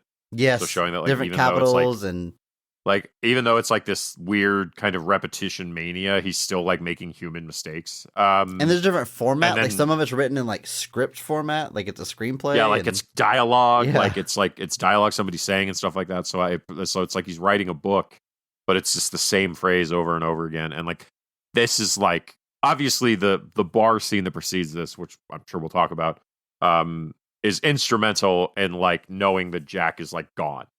That like Jack's no longer home. Basically, he's been completely like the hotel has taken him. This is the moment when Wendy, who has been anticipating this the whole movie and has already essentially been afraid of Jack this whole movie, this is the moment that she knows. Like she's walking around with the bat. She knows it's wrong. She sees that manuscript and it's over. She knows at that point that Jack is whatever has happened. He's not coming back. And so this leads to kind of a little bit of a cat and mouse thing where like Jack sneaks up behind her and it's God, like, and he's doing that thing again where he's like, she's like, I just wanted to talk. And he's like, fine, let's talk. And this is all of his Jack Nicholson isms and, slash Jim backs Carrey. her up the stairs. Jim Carrey comes after this, man. You got to know you got to pick your battles there. But, So we kind of, this is like a small cat and mouse game where like he's approaching and she's backing up and she's got the baseball bat and she's kind of swinging it very haphazardly. She's terrified. Yeah. She's absolutely terrified in this moment. And he's approaching and he's trying to do the whole, like, I'm gonna, it's gonna be fine. And then it gets to that, your intro line. They're on the steps as she's walking up, trying to get away from him. And he says, I don't want to hurt you. I just want to bash your brains in. And he asks her to give it a bat. She doesn't. And he finally kind of makes a move and she whacks him and then bashes him in the head and he falls down the steps. And it's deeply satisfying. Yes. A very good stunt fall too. Like that was no way that was Jack Nicholson, but like that dude tumbles down the stairs. That dude took that hit and he took it right on the chin. And then we obviously we cut and we wake up at she's dragging Jack Nicholson into the pantry and she locks him in there. And this is just, I think this is the moment where it kind of finally all, like, everybody essentially knows the score at this point. Yeah. And I think the performance here by Shelley Duvall is really, really good. Obviously, Jack Nicholson is doing, like, there's this calm kind of mania that he's doing right here. Like, it's not the unhinged, at least not kind of until the end. It's these, like, bursts of rage mixed in with this kind of almost unsettling kind of quietness. And, he's switching between like this, come on, we'll figure it out, to I'm going to bash your brains in. So it cuts back and forth. He's dialing it up, dialing it forward and back pretty much consistently this whole scene. It's really, really good. And like I said, it culminates in a huge moment of catharsis when Shelley Duvall finally bashes this dude in the head and then locks him in a pantry. And yeah, it's awesome. Yeah. Great pick. So much to unpack here. Nicholson's performance here, it is so... Some of the bad reviews I was reading earlier, like, talk about his performance, and they say he's, like, silly and loony, and, someone said jumping Jack Nicholson or whatever. But I watched this scene, and I'm like, this is terrifying. Because, like, if I was Shelley Duvall, and this man was after me, we're Overlook Hotel, and he was acting this manically, I would be horrified. Like, this is very scary. But there's something... comedic's not the right word, but the fact that, he says, here's Johnny. He's Wendy, I'm home. Like he's messing with her. There's some psychological torment by his lighthearted words, but then all of a sudden he's got a lighthearted tone, but he's saying, I'm going to bash your brains in. Like there's this psychological torture. But again, it's the situation and the fact that he's chasing down Shelley Duvall that makes it scary. If he was, say, acting exactly like this, but beating himself up in a bathroom a la Liar Liar, it would be hilarious. But the same energy. You're going so hard on. I'm going to make a video that goes, I think, a side by side. Anyway, my God. That's. I'll leave it there. I've made my point. I think I've made my point. I don't know. I think it is an interesting point to just point out that, like, there are sometimes so few degrees between types of performance. Like, at what point does a performance become parody? Like, I think that's actually like a fair observation. And like Jack Nicholson's performance is like literally like one click away from arguably going into that parody section where like like you said, if you strip away the context of this, the way he's acting is almost objectively funny. Yeah. Because, just how he's acting and what he's doing. But when you put it within the context of this film and the story and you contrast it against Shelley Duvall's performance, it's terrifying. Especially because when faced with his genuinely terrified wife with a baseball bat, he's choosing to act in this almost parody way. And it just creates an even greater distinction and an even greater contrast. And it makes it all the more, at bare minimum, unsettling. Yeah. Versus, maybe not outright scary every time, but just deeply uncomfortable to see terror contrasted with almost a difference to that terror. And instead, I'm, going to get my stuff in, like the Tomorrow Wrestling term.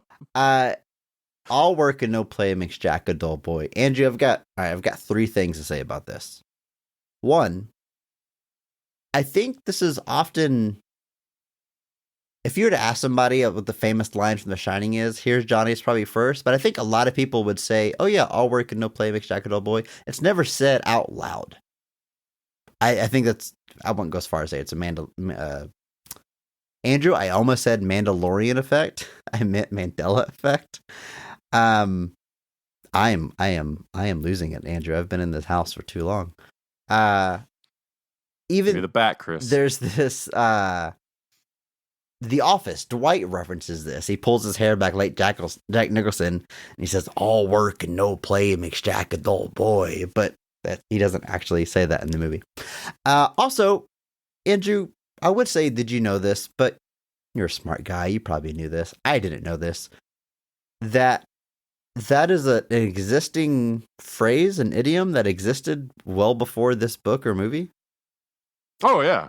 I thought it was from The Shining. I thought it was unique to this. I mean, how would I know otherwise? I've only heard it in reference to this movie. I never read text before this. Anyway, I didn't know that. And I bet someone listening to this podcast also didn't know that. So I think I've shared. Chris, do you know how old that saying actually like is? The 1800s? I was reading up on it. It's from the 1600s. Oh, okay. The second line comes in the 1800s, but is a very, very old saying. I'll play and no work makes Jack a dull toy. Is that what it is? This mere toy. Mere toy.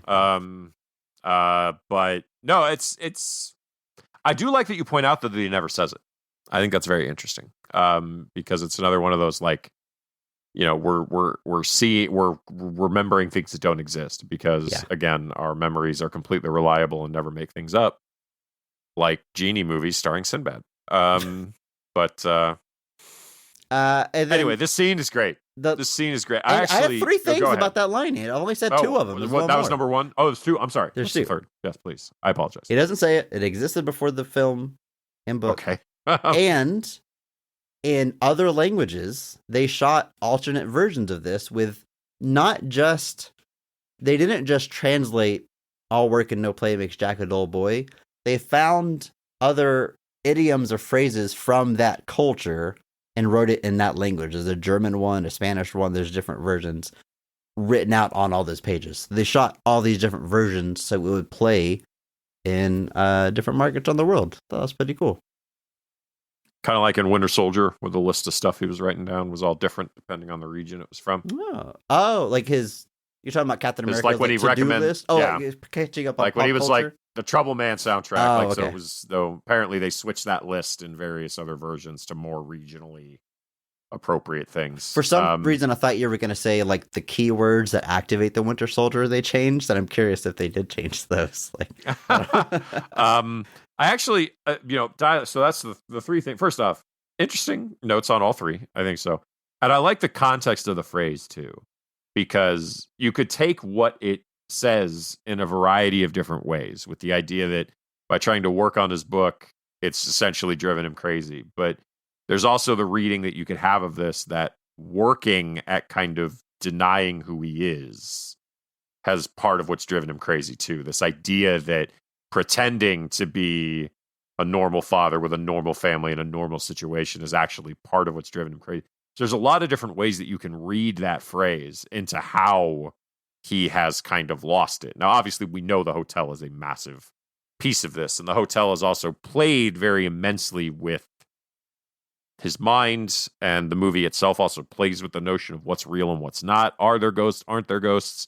We can talk about that a little bit later, but great scene. Yeah, I guess I'm agreeing with you as far as this is my favorite. This and or the bar. I mean, now that we talked about the scene, I think I wanted to pick this, but I was kind of leaning towards the bar. But yeah, they go hand in hand because like it's him finally succumbing to the forces of the hotel, and then the result of that is what we see here with him and Shelley Duvall. But the bar scene, especially the second bar scene where the ballroom is filled with people from the 1920s. It's so eerie and weird and unsettling. And there's nothing like horrific happening. It's a ballroom full of people. Like it is, again, without context, it's a very normal scene. It's a party at a hotel. But the fact that we know they're in this isolated, empty hotel, literally snowed in, and there's this room full of people all of a sudden, and he's drinking, and like, is he really consuming alcohol, or is that just representing him succumbing to the evil that's been within him?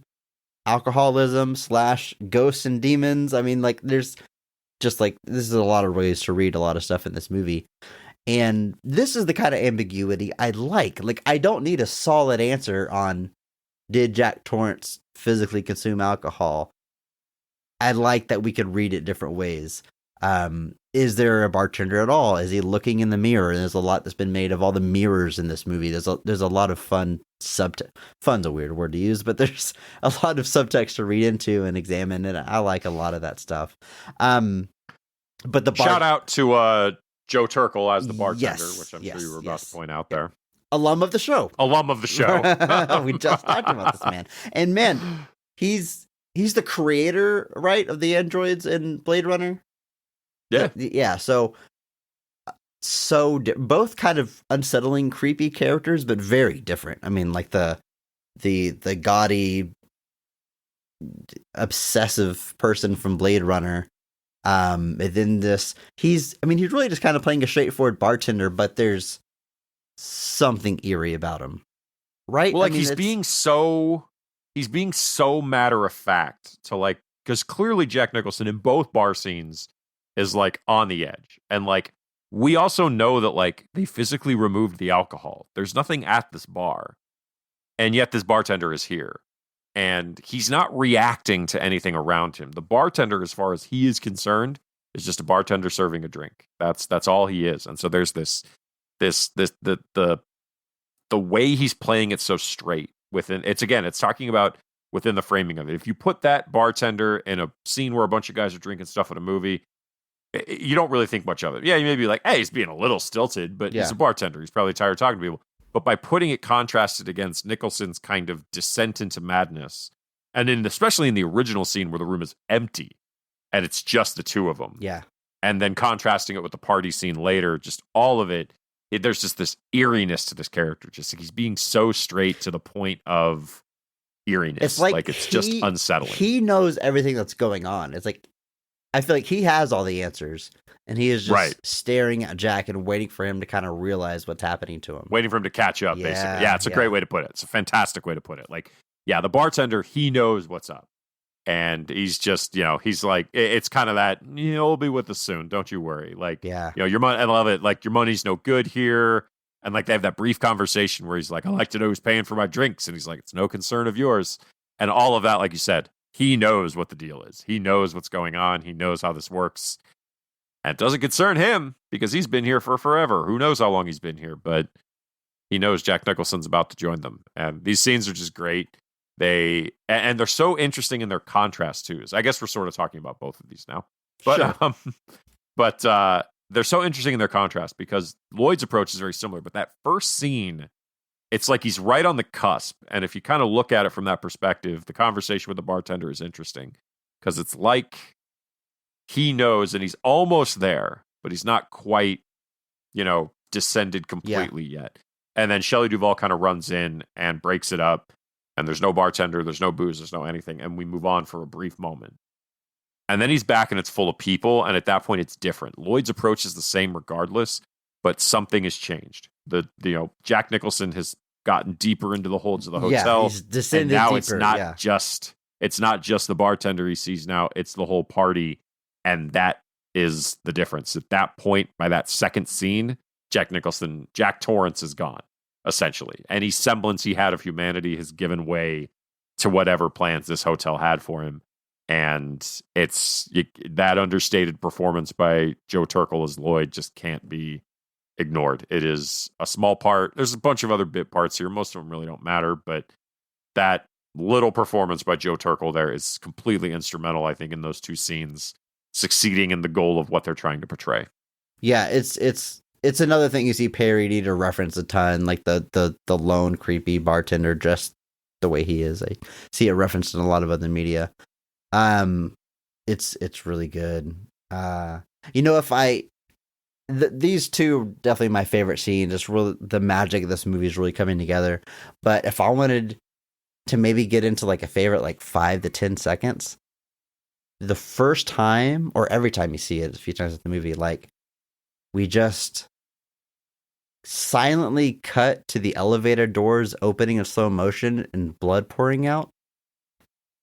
man, what a feeling. Like what a, because it's, I think the first time it's like Danny is sensing it ahead of time. And it's just, we have no explanation. We don't know. It's just this ominous feeling. And it's, God, I love movies. I love, because it's such a, it's a visual, it's a thing that only works in a movie. Right? Because you could describe that. You could describe that as deeply as you wanted. I do not think it would have the same effect that it had seeing it. You can describe blood coming through elevator doors, blood gushing or pouring through elevator doors, whatever you want to call it's that. It's not literal. Like, it's just there to give you that feeling. It's not like, oh, I wonder how we're going to find out how the elevator filled up with blood. Like, it's not, that's not why it's there. It's just this, I read into it, this crazy feeling that this dread that it puts inside of you, of this wave of evil coming at you that can't be stopped. Like, it's just this, because if you, I don't know if this translates 1-to-1 to the book, but like, I imagine if you're writing, you know, Danny has a vision of an elevator door opening and blood, like it doesn't, you're thinking about him thinking about it rather than just this image being presented to you, which is different.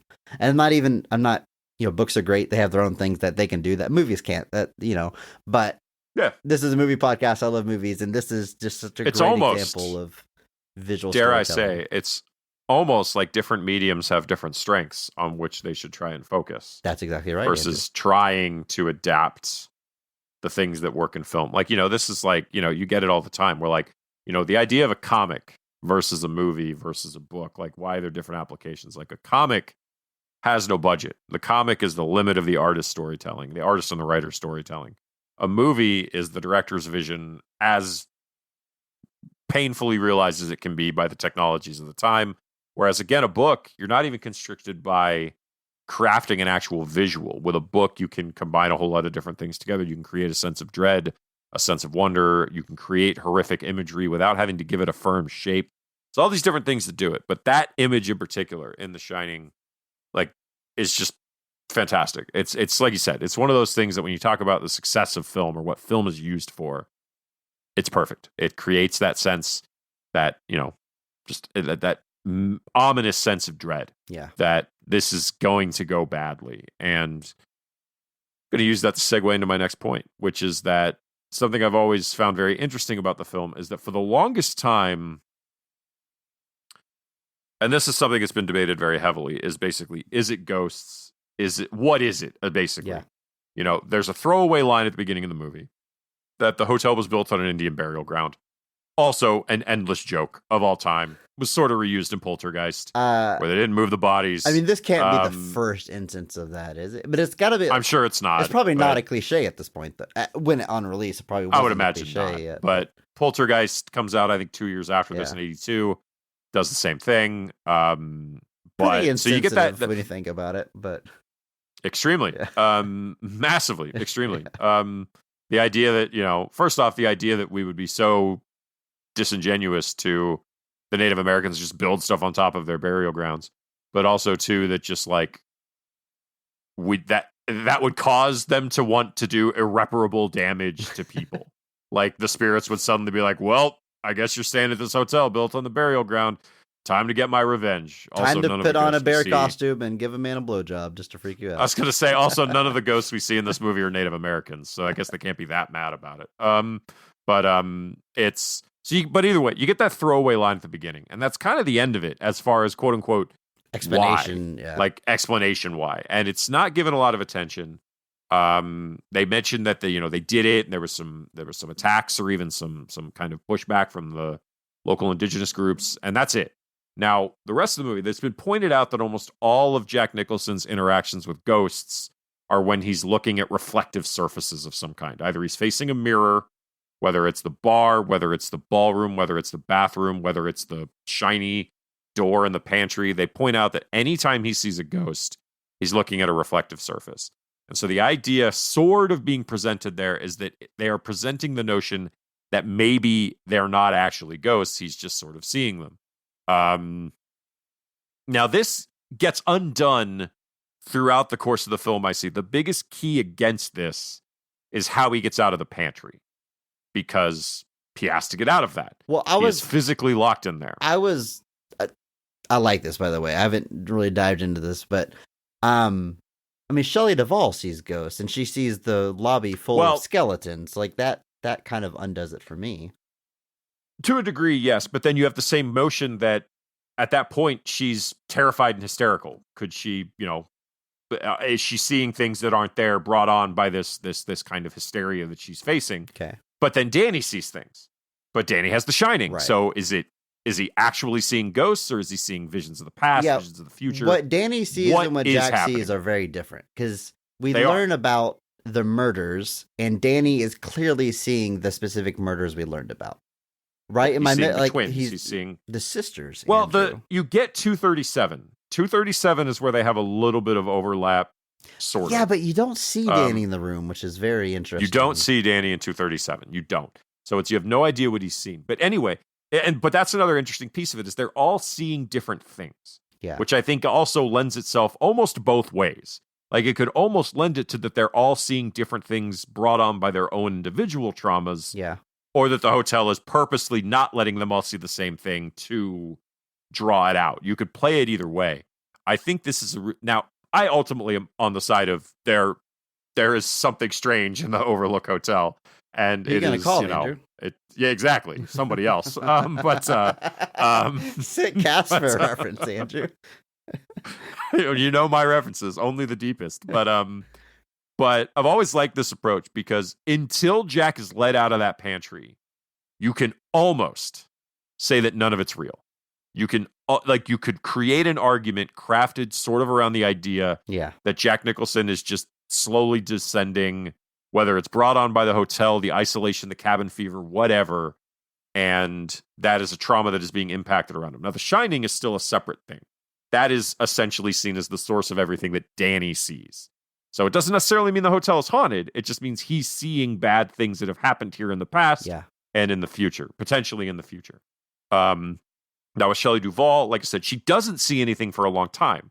It's only towards the end when, after Jack has full on attacked her, tried to bash in the bathroom door with the axe, and essentially at that point she's terrified. So is she seeing weird hallucinations brought on by this kind of hysteria? Is she seeing real things? Now, again, like I said, I land very firmly on the side of there has to be something here. Yeah. If only because Jack Nicholson gets let out of the pantry. Somebody has to do that. He doesn't break that door down. It's not happening. Jack Nicholson may be bigger than Shelley Duvall, but he's not bigger than a metal door. Well, he's clearly not touching. He's not doing anything, and you hear it click and open. It's very clearly another force. Something has to do that. And so that's the moment where I think all question is lost, and you're kind of left with this notion that, okay, there is something here. There is no question. That's when it's taken away. Now, I believe that before this, but by that point in the movie, you're there's no question at this point. Something is going on here, and it has a hold of Jack, and it's basically finish the job, man. And he tries. There's definitely, it's an evil hotel. My read on it, it's an evil hotel. It is full of evil people that did taboo, scandalous, evil things in their life in the hotel, and they continue to do it in the hotel even though they've died. That's my read on it. And as he sinks into his madness and deeper in the hotel, he becomes one of those people. And at the end, when Shelley Duvall is seeing all the ghosts and stuff, it is Jack Torrance and the ghosts, or whatever you call them, the hotel, are all in the same team. And they are all coming into this realm to kill Danny and to kill Shelley Duvall, so they can't bring in outside help, and he can go over to the other side. Because you will notice that the ghosts do not want Scatman Crothers to come. They we're not going to talk about the insensitive language, but they don't want him there because they think he's going to stop them. Right. And they know that he can help Danny. So that's why they don't want him there. And so it's very interesting. I think that's true. And it's also interesting to note that the people Danny sees first are not dangerous people. Like he sees the twins a lot. The twins are not dangerous. The twins are victims. Yeah. And so there's this Sisters. original thing that, like he said, sisters. Sorry, they're not twins. 8 and 10. That's what he says. Yeah. Although they were actually They're played by identical twins. twins, but they're not the same age. Right. That's a joke I make to my cats all the time. I don't know if you've ever seen The Night Before with Seth Rogen. Right. Yeah. But there's a scene at the beginning where he's talking to like his friend's 2 daughters, and they say he looks weird after he says he's Jewish, and he's kind of offended, which he should be. But he looks at those 2 girls and he sees that they're very, very similar sitting together. And he's like, "You guys ever seen The Shining? Jesus!" So anytime, so I have 2 calico cats that look very similar at first glance. And so anytime I see them sitting together, I just look over and I'm like, "You guys ever seen The Shining?" Just as like a gut, it's like a gut reaction. I can't help myself. So Dan, and that's again lending to what Danny sees is not the same as what Jack sees. Jack has the hotel trying to sink its hooks into him. So like it starts with like temptation and stuff like that. When he goes to room 237, what he sees first is not the creepy old woman. He sees a beautiful young woman. And so like it's trying to lure him in originally. Like he goes to the bartender's giving him alcohol. Like the hotel wants Jack to be like, "We're on your side, buddy. We're giving you what you want." And it only kind of turns bad when there's this notion that maybe he's not going to go with it, but eventually he gives in. Danny is seeing mostly victims to start with. Now, you don't see what happens to him in 237, but he does leave with like a choke on his neck. Now, again, that doesn't mean that it was a malevolent thing. It may have been a victim that was trying to warn him, trying to do whatever. Yeah. We don't actually know. And might be like a Sixth Sense situation where they're trying to... Yeah, like they're trying to like warn him and basically like, "You got to get out of here." Although Tony was telling him, "Get out of here," before then. Now, we do never find out what the deal with Tony is. Tony very much is presented as this potentially other thing. Now, the book sort of explains what Tony is, but in the movie, it never does. It's just kind of presented as like this almost Sixth Sense type thing that like it's sort of there to protect him, kind of. Like it's trying to tell him, "Hey, don't go there." And then there's a certain point where Tony takes over completely. Yeah. Because I think the idea is that Tony's like, "I'll handle this, and I won't let Danny see this," essentially. Well, that's also like a real response to the trauma. Like, yeah, it is. Multiple personalities. Like, the trauma is too much for one psyche to handle, so you fracture and share the load. So I real world applications of that are pretty limited, but within the context of this movie, I think it's completely fair to read it that way. Sure. But I mean, this is a movie with a haunted hotel and psychic abilities. I mean, I could see that. We got to keep it grounded, man. But I really like thinking about the mythology of this hotel. I think it's given. I will kind of agree that with one of your criticisms of the ending, but I think the build to that, there's just so many interesting approaches they take with all of the characters in what they see. So just before you get into that, Okay. Yes.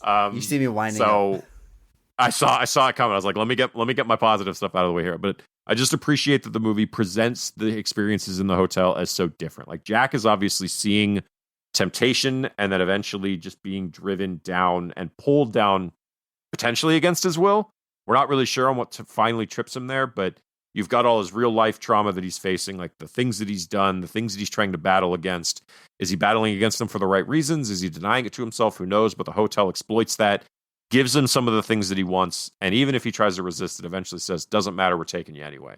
And they see in him what they see in themselves. You point out that this is bad people doing bad things, and they look at Jack Nicholson and they're like, "He's one of us." Yes. And so they take him for themselves. Now, Shelley Duvall's trauma is almost all simply related to Jack originally. Like everything she's feeling is not coming from the hotel. It's coming from Jack. Jack's treatment of her, Jack's personality, which means that her trauma is linked to the hotel, but she's not seeing anything external. She's not seeing anything until she comes out of that bathroom, which is after Jack has tried to kill her the first time. The minute she emerges from there, that's when the hotel is at its essentially worst. She is seeing things because the hotel has now chosen to be like, "You're going to see this stuff." You can see it's driven on by trauma, whatever. But at that moment, the hotel's like, "We're going to show you all the stuff that happens here. And hopefully it's enough to trip you up so that Jack Nicholson can do the thing he needs to do." That's the thing that, the hotel is distracting Shelley Duvall at that point. It wants her off guard so that Jack Nicholson can finish the job. It's helping him do the thing he needs to do, which the butler told him when he was in the pantry. And then meanwhile, Danny has been seeing all these visions mostly. and then it culminates in him and Jack kind of having their sort of cat and mouse chase throughout the hotel. It's all really well done. It gives everybody a different sense of what they're feeling in this hotel, and I think it works very well, and it's one of the most interesting things about the movie to me. Well said, Andrew. I love it. I think we're no. I think we're mostly vibing on the same page here. So my read on this is that this hotel is made up of these devious souls, these devious people. It's like they have their own hotel party every winter when it's unoccupied. Then it's the ghost time to come out and do their sleazy things that they always did when they're alive, and they continue to do in this other realm, this ghostly world that they're in. And they are dragging Jack into it because he is susceptible, because he has this darkness inside of him, because he has this obsession, and he thinks this hotel is going to be like the key, like, oh, I can finally have peace and quiet and time, and I can write, and he obsesses over it, and he never actually is able to write because he's just lying to himself about his true nature. But the appeal of the hotel is what's dragging him in. This promise of this thing he can chase but never actually achieve. I imagine a world where, like, years later, the next caretaker is there in the winter alone. They see all the ghosts. One of them is Jack Torrance hammering away at his typewriter, compulsively trying to write this novel he will never write. And this hotel has them, and he's just one of them. So I think Shelley Duvall is seeing the stuff at the end of the movie because the worlds are merging. He is crossing over, because the ghosts she sees aren't attacking her, chasing her. They're doing their own insidious things and kind of just bothered by her, like the sex we see in the room, or the dead people just hanging out. Distractions. Yeah, they're just doing their ghostly things. Illusions, Michael. Like just it's, you could look at it any number of ways, but yeah, it's largely, yeah. So I think we're mostly in vibe. So here. To me, this final picture, I'm not really bothered by it, because my read on it, which I think is like the layman's read on it at this point, if there is one, is that once you are part of the hotel, once you're absorbed by it, once you're into it, you are there. You're there in the past, you're there in the future, you're there in the now. You are on. Time in this realm isn't the same as we perceive it. So I think that's all it's really showing us, is that he is part of the hotel staff now. I don't think the camera like pans down to say 1924, like that's that's a little heavy. 21. Sorry, 21. It's a little heavy-handed. Like, he's in the photograph. Like, we understand already that's already impossible. We don't need to go to a specific year, but that's my read on it. There's other reads on it. Stanley Kubrick himself, I was reading about it and kept linking to this like same interview where he kind of tacitly says reincarnation. Maybe it's reincarnation. He was a caretaker there before. Look, the man directed it. He knows more than me about it, I guess, but I think that's a very boring. He's a reincarnation of a past caretaker, and he goes back to the caretaker again. Like, there's no juice there. You've always been here. Yeah, and there's the stuff like he has deja vu when he first goes there, but I think that's all just indicative of like this is his final destination. That was kind of how I saw it, and that's actually one of the interesting reads, because you pointed out to me that the first scene where he's verbally abusive to Shelley Duvall, to Wendy, the hotel doesn't have a hold on him yet. And the only disagreements I really have with that is you've not really been giving anything overt, but I think the hotel does have a hold on him at that point, as evidenced by the fact that he said that when he was there, it was so familiar. So, and it's just my read. I don't think your reading of that is wrong. Just how I see it is that the moment he steps in, there's influence happening already by the fact that he sees it. I agree with that. That scene is key to me. Go ahead. Okay, so there's this criticism that, he's going to go crazy because it's Jack Nicholson. I'm not saying that's wrong. I'm saying I don't think the movie is trying to pull the wool over your eyes. I don't think they're trying to convince us that he's an upstanding citizen and then descends the I think the movie's upfront about it. So, like, I don't think it's a fault. You might not like the story choice, but I think it's a deliberate choice made by the movie. I mean, we have the story about him pulling his arm out of socket, and yeah, he was drinking then, but their drive up there, he is not too interested in engaging with his family in the car. But when his son asks about the Donner Party, he is delighted to tell his little kid about this sick thing, cannibalism. Like, he's just like, it's fine. They saw it on the TV. Yeah. They had to resort to cannibalism to survive. And he's like, has no problem with that. He has kind of problems like relating and being normal on his son, but like to dive into this sick story, he sees no issues with it. There's something there beneath the surface. Right. Like there's, and I think that's a fair reading. I think a lot of people just see it in comparison to the novel, where he's presented as a much more, in the novel, it's presented much more as he is generally likable and trying to do the right thing, and dragged against his will kind of into this hotel because they see enough to play on it with. I think reading it the way you do is more in line with the intention that at most he's maybe trying to be like, hey, I can be better, but he's really not. Like, he can't pretend to be interested in engaging with his kid. He can't pretend to be interested in talking to his wife. Like, she's like, maybe we should go take a walk. And he's like, I should probably get some writing done first. But like, it's this, there's this gut check resistance to engaging with his family, even before the influence is overt.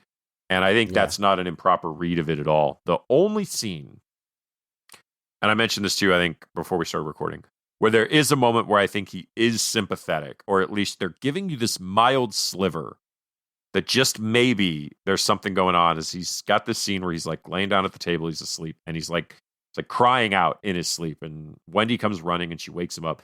And Jack is like horrified at whatever dream he's just had, at whatever he's just seen. He is absolutely terrified. It's great acting. He's so vulnerable. It's fantastic. He's so vulnerable in that moment. And that's the one moment in the whole movie where I have like the faintest glint that maybe he doesn't, that maybe there is something else, and that maybe he is being dragged against his will into this kind of pit of debauchery or whatever's going on in this hotel. And it gives way pretty quick, but and maybe that's all you need. You just need that one moment where you were just reminded, hey, maybe at one time there was something. And in that moment, he got so scared, it snapped him back for just a second. But I do like that scene a lot. It's great acting. And it's basically your one moment in the movie that you do cast doubt on the notion that that he's just got a mask on the whole time, and that you're kind of waiting for the other shoe to drop. I think it's just showing that he's not ready. He's not worn down yet. Like, he's seeing a vision what's going to happen, and it horrifies him because, and this is something I think... Why wouldn't it? I think this was probably before we started recording, but, you talk about like, oh, he's going to go crazy, but, okay, yeah, he's a bad guy in the beginning, but being an abusive husband and alcoholic, it's still a huge leap to go to axe murder. Like, there's still a big fall there. There's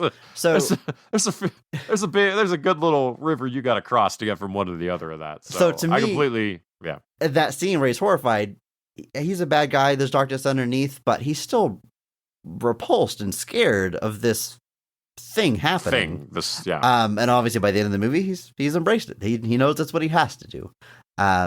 Or he's been given no choice at that point. Whatever you read on it might be. Whatever you want to read it. But just a lot of ways to read this movie. And it's one of my favorite things about it. There's just a lot of conversations. I like this movie a lot. I get why it's a classic. I'm going to rewatch it. And I enjoyed talking about it with you. It makes for a good conversation, all these interpretations. Andrew, I'm saying all this because I'm setting something up. I've come to terms with that picture at the end. I kind of like it, and I can feel that there's probably some purpose behind it. I found another thing to God, I don't want to use the word hate. There's another thing in this movie though that drives me nuts, Andrew. Before, like, the very beginning of this movie, when he goes in for his interview, we learn about a previous caretaker that murdered his family. He murdered his two little girls and his wife. We see the girls. We know very clearly who that is. That man is Charles Grady. And then Jack Torrance is at this party and he runs into somebody in the bathroom that says they are Delbert Grady. But Jack is like, wait a minute. I know you. I know what you did. And he recognizes that he's the caretaker that killed his family. But Andrew, he has a different name. Why is that not Charles Grady? I think there are, the reading I've seen of that is that there are a lot of instances in this film of doubles. Of there being multiple, like obviously a key example would be Jack Nicholson in the photo versus Jack Nicholson now. If you subscribe Like, to the theory that those are two separate people, he's been reincarnated. If two separate people, or even not necessarily two separate people, but just like two presents, whatever you want to call it. But there is a lot of instances of doubles within the movie. I'm not going to read through all of them. There's a bunch. You can go to the wiki. There's a whole section literally on two Grady's and other doubles. There's literally a whole section you can read about literally just exactly this topic. And the problem with a lot of the reads on these things, and especially a lot of the ones presented, is it's other people reading about it, like other people reading into it. And all they're doing is just giving you what they think. Yes. And that's fine. No, but you have to bring so much commentary. You have to bring so much into the movie to make sense of any of these. Right. Like but that's my point. Like you're very rarely seeing Kubrick himself explaining the duality of it. And I'm not saying he has to by any means, but I do always get it when like these things are almost always presented as like as these kind of like, it's Kubrick experts. And I'm like, well, what makes you a Kubrick expert? Like, how do you become a Kubrick expert? Like, how does that work? And you just have these like theories that are put out there, and I just don't always think there's a lot to them. There are a lot of instances of doubles within the movie. I will say that. Like there's mirrors, and that's fine. Like Halloran's bedroom, like they randomly, there's two posters of naked women for some reason. Like, I mean, I'm not complaining about that. But like there's there's a lot of stuff you can look at. But why give them the same last name? Like that implies they're related or brothers or father and son. Like that, creating a connection. I think Andrew, I don't like it. Like that. That's fine. That should, I'm not telling you have to. That should be Charles Grady running into someone that you know existed in the past and did a horrific thing. That's crazy enough. One, why change his name? And two, if he has a different name, why does Jack recognize that it's the same guy? It's a different name. Why is he like, I know what you did to your family? He says he saw him from photos. That's what he says. But he knows the story of Charles Grady killing his family. And when he sees him in the bathroom, he's like, you did this horrific thing to your family. He accuses him, and he's like, I don't know what you're talking about. He accuses him of the crime. But he claims to recognize him from pictures. He claims that he recognizes him. But how does he know he's pictures. The guy that killed his family? Because he looks like the picture of the guy who killed his family. But it's a different name, and he knows the guy's name. And look, Chris, I'm not telling you that you're wrong for thinking what you're thinking. I'm just saying that like the way like Jack saw his picture of Charles Grady. Okay. And then when he sees Delbert Grady is like, you're that guy. He's like, I don't care you introduce yourself as Delbert. I know you're Charles Grady. That's what he's doing? Well, yeah, like a dude kills his family and says, yeah, that's not me. Why would you? I'd be like, no, it's you. I saw the picture. I'm Delbert. I'm clearly Delbert a made-up name. Grady. I'm Delbert Grady. I couldn't possibly be Charles Grady. Charles Grady is not Delbert Grady. They're different names, sir. It bugs me. Yeah. And then whenever like I love conversation around the movie, but when I look into it, I see theories that bring in so much. I'm like, guys, stop. Like this is right. They're adding like there's a scene I've referenced a couple times already where like you see into a hotel room and there's a man in a bear or dog costume, a little bit of debate, having sex with a man, doing some kind of sexual favors with a man. It's very brief. It's very bizarre. And you try to look into them. And there's two of them. Two what? People in costume? Just two men. I'm just creating the duel. Oh, duel. Yeah. Okay. So I go down that rabbit hole, and it's like, well, he's a bear. Bear's very symbolic in this movie. You see bears in Danny's childhood room. And when Danny is being examined by the doctor, his pants are around his ankles and there's a bear pillow on his bed because bear represents sexuality. It represents sexual trauma. Therefore, Jack was sexually abusing his son. And I'm like, you've brought too much into this. Like, that is... I'm not going to say anyone's read on this is not valid. That's not a fun way to talk about art, but I don't subscribe to this because you're doing such heavy lifting to introduce these things.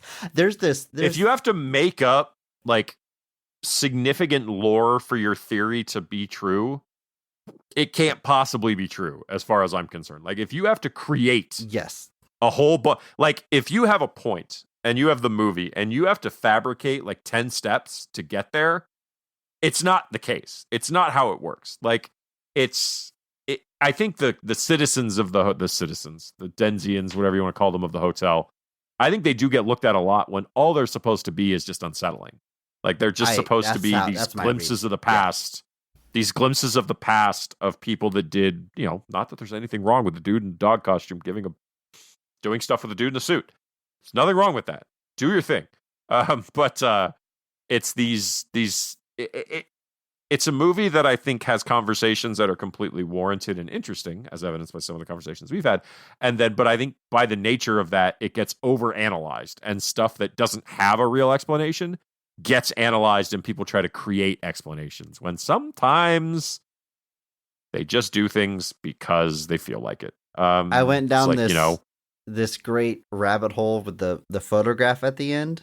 There's this whole, it's a WordPress document. I've seen it shared on like Reddit and stuff. Jesus Christ. And it's pages and pages long about this photograph, analyzing it and the brooch that everyone has and the people around him and how Jack Nicholson is posed like Baphomet, I think, like an Egyptian god of death and what it all means. I mean, it is a long dissertation. And they're like, Stanley Kubrick is so exacting and such a perfectionist and nothing is a mistake. And at the very end, they go, oh, I guess I was wrong. Here's the original photo. They just put Jack Nicholson onto an existing stock photo. Nothing was planned. They just stuck his head on it. I absolutely love when things like that happen, where people go so deep. Like it happened with, I think it happened with Bray Wyatt once. It was like some promo video they put out there, and they were like, hyper analyze. Maybe it was a Chris Jericho return promo or something like that. Anyway, there was all these pictures and like illusions that were in the footage, and people were like hyper analyzing it, being like, look at the placement of this, look at the numbers on the chalkboard, there's no way. And then somebody found out that it was just all stock footage. That like all the imagery and all the stuff in there was just stock footage, and they were putting creepy filters over it, and it was just amazing. And don't get me wrong, I don't want to rain on anybody's parade if you're having fun discussing stuff, but you got to be prepared that sometimes when you do that, it just doesn't mean anything. Like it's what's the I really don't like them. It's like the age-old David. There's an old David Lynch interview where he says, it's an old joke meme you can see around, but it's David Lynch, and he says, because if you think about it, Eraserhead is honestly my most spiritual film. And the guy goes, oh, elaborate on that. And David Lynch goes, no. And no is a complete sentence. It's that notion that like, and I guess discussion is fine, but you have to present it as like this notion that like, there's just not going to be an answer. Like there's no answer to what the photograph means. I guess there sort of is because Stanley Kubrick talked about it, but like so much of this stuff is just, it exists within the script. It existed within the story. And I think some of it just doesn't have an answer like people want it to. I've kind of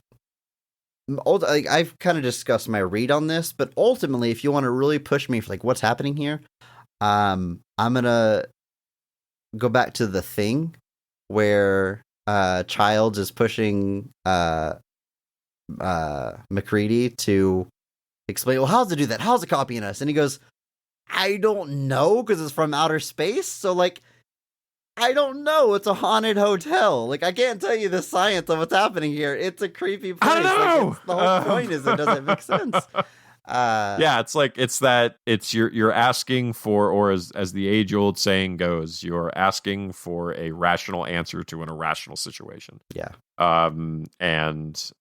It's what I think our reads of this are very similar. This hotel is clearly up to no good. There's no meddling kids to stand in its way, or I guess there was. Rest in peace, twins. Not twins. But Well, I thought Danny. I thought you were talking about Danny. Danny's the one that foils no. the hotel's plans He does by communicating with. That meddling kid, man. Yeah. It's true. Kids with big wheels, man, not to be trusted. But I think we made our points pretty clear on what overall we think of this movie and why we read it. But there are interesting points of discussion coming out of it. I'm not really a big fan of the reincarnation angle. It's just not interesting. I think it's just not interesting to me. But I think if you read the ending photograph as Jack kind of being absorbed, well, I guess your problem is that he doesn't have the same name in both instances. Grady doesn't have the same name both times. But I don't know. It doesn't bother me. I just kind of see it as the hotel's weird.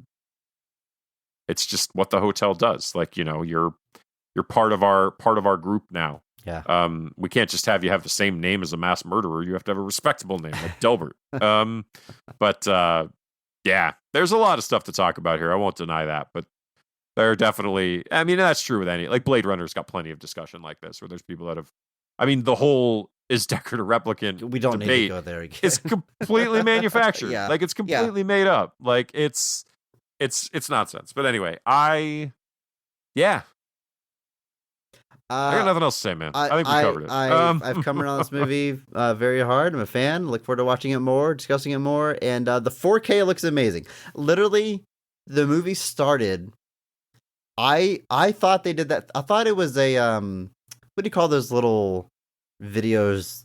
Like a production company logo at the beginning of a movie. Yeah. I thought they just like updated the production company logo to whatever they're currently using when it's like that sweeping shot over the mountains. Because it looks so good, but it's just an insanely good transfer. So highly recommend checking out that 4K if you can. Absolutely. I do want to give a briefest shout outs to Dr. Sleep, both the novel and the book. Both of them, really. Which one do you recommend I read first, the novel or the book? I would go with the novel and then follow up with the book afterwards. Okay, and then the screenplay. No, anyway, sorry. Then read the screenplay, then watch the actual movie. So decades later. I mean, The Shining comes out in 1977, 78. I'm looking because I don't want to look like a fool. 77. And so Dr. Sleep comes out in 2013.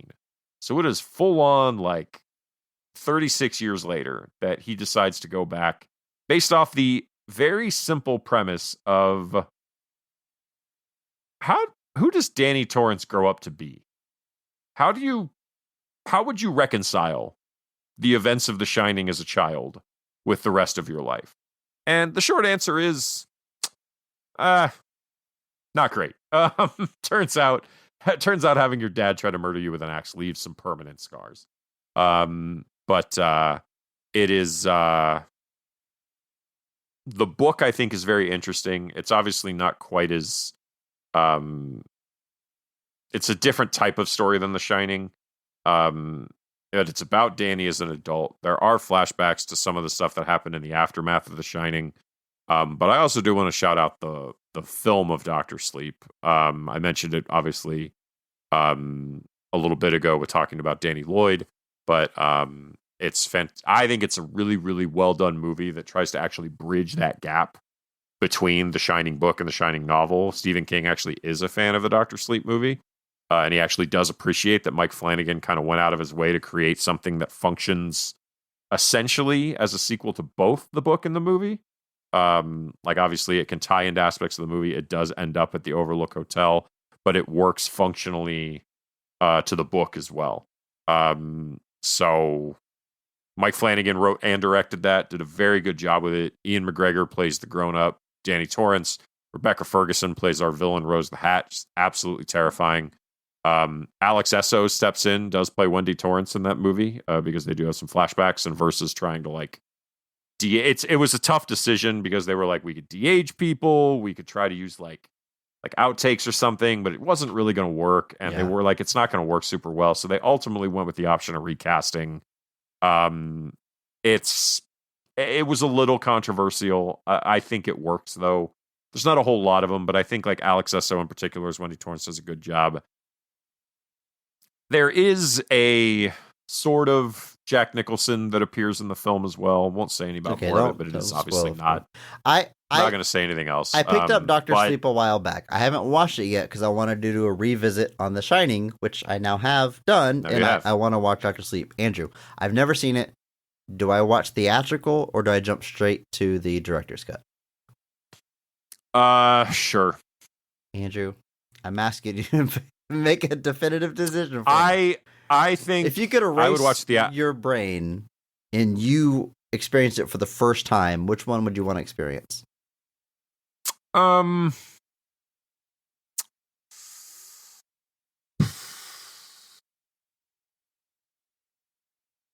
think the theatrical tells the story perfectly well.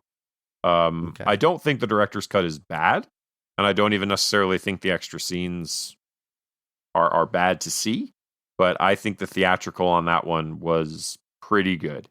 The director's cut is 28 minutes longer. I saw it was significant.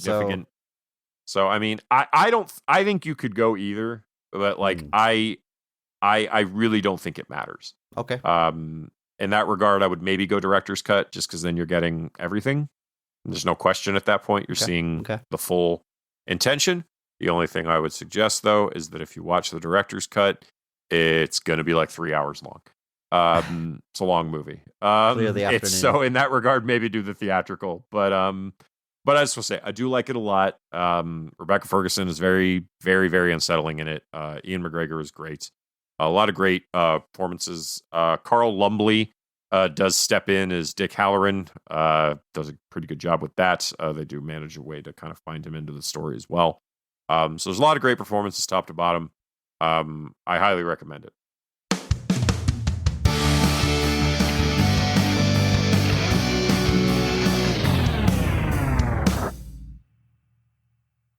Andrew, I feel like I say this at the end of like all of our months, but I really enjoyed this theme. But this one in particular was pretty unique. I mean, we literally watched just some of the greatest movies of all time. Other than Mask of the Phantasm, I think these other three movies appear on most lists of top 100 films ever made. Kind of interesting we snuck this into our podcast. Get over it, people. We do what we want. But look, technically, they were poorly received upon release. But you know what the hell? They're fun to talk about. This was a good time. They are. But Andrew, if this month was a high as far as objective quality of films we got to talk about, we are about to jump off that diving board with the theme we have for next month, March 2024. We are going to be talking about famous flops. Some of the not just biggest box office bombs, but the movie's legacy and reputation is about the money it didn't make. It is a very specific thing, and I'm excited to jump into this. We're going to be talking about... Chris, real quick, I don't know if you've noticed this, but this is our 149th episode, which means that our next episode... The Shining, it's 149. Yeah, the episode you're listening to right now, episode 149. Yes. We are about to hit... Which means our next episode is, I don't know if you guys can count, 150. That's crazy. First of all, Andrew, that's crazy, dude. Like 150 really episodes plus bonuses, and we've been at this for a while. I'm glad we're still here. This is a lot of fun. 150 is next week, excuse me. The month is famous flops. We're talking about Last Action Hero. We're talking about Showgirls. We're talking about Brad Bird's Tomorrowland. But next week, episode 150, it is maybe the most famous flop of all. Come back next week to see what it is. We'll be talking about it, breaking it down, talking about the positives. It's been on our list for a long time. We started coming up with a spreadsheet of movies we're going to cover. This has been on there a long time. It's been a long time coming. And we're diving in next week, Andrew. Off the diving board into the deep end, huh? Famous flop indeed. Andrew, we got a review of this podcast. Did we? From Australia. So this was actually posted back in January. Forgive me for not reading this sooner. I have to literally go to like the Australian Apple podcast page to see it. So as we've said many times in this podcast, you leave a review for our podcast, we're going to read it word for word on the episode. So if you want to hear your words coming out of my mouth, I haven't said this in a while, that's how you can do it. Leave a review for the podcast. I will read it on the episode. Say whatever you want. Please leave us 5 stars. We appreciate that. But, whatever you feel in your heart. Just like Bammy Character Wheaties did. Bammy Character Wheaties. The review is called Unrelenting Optimism.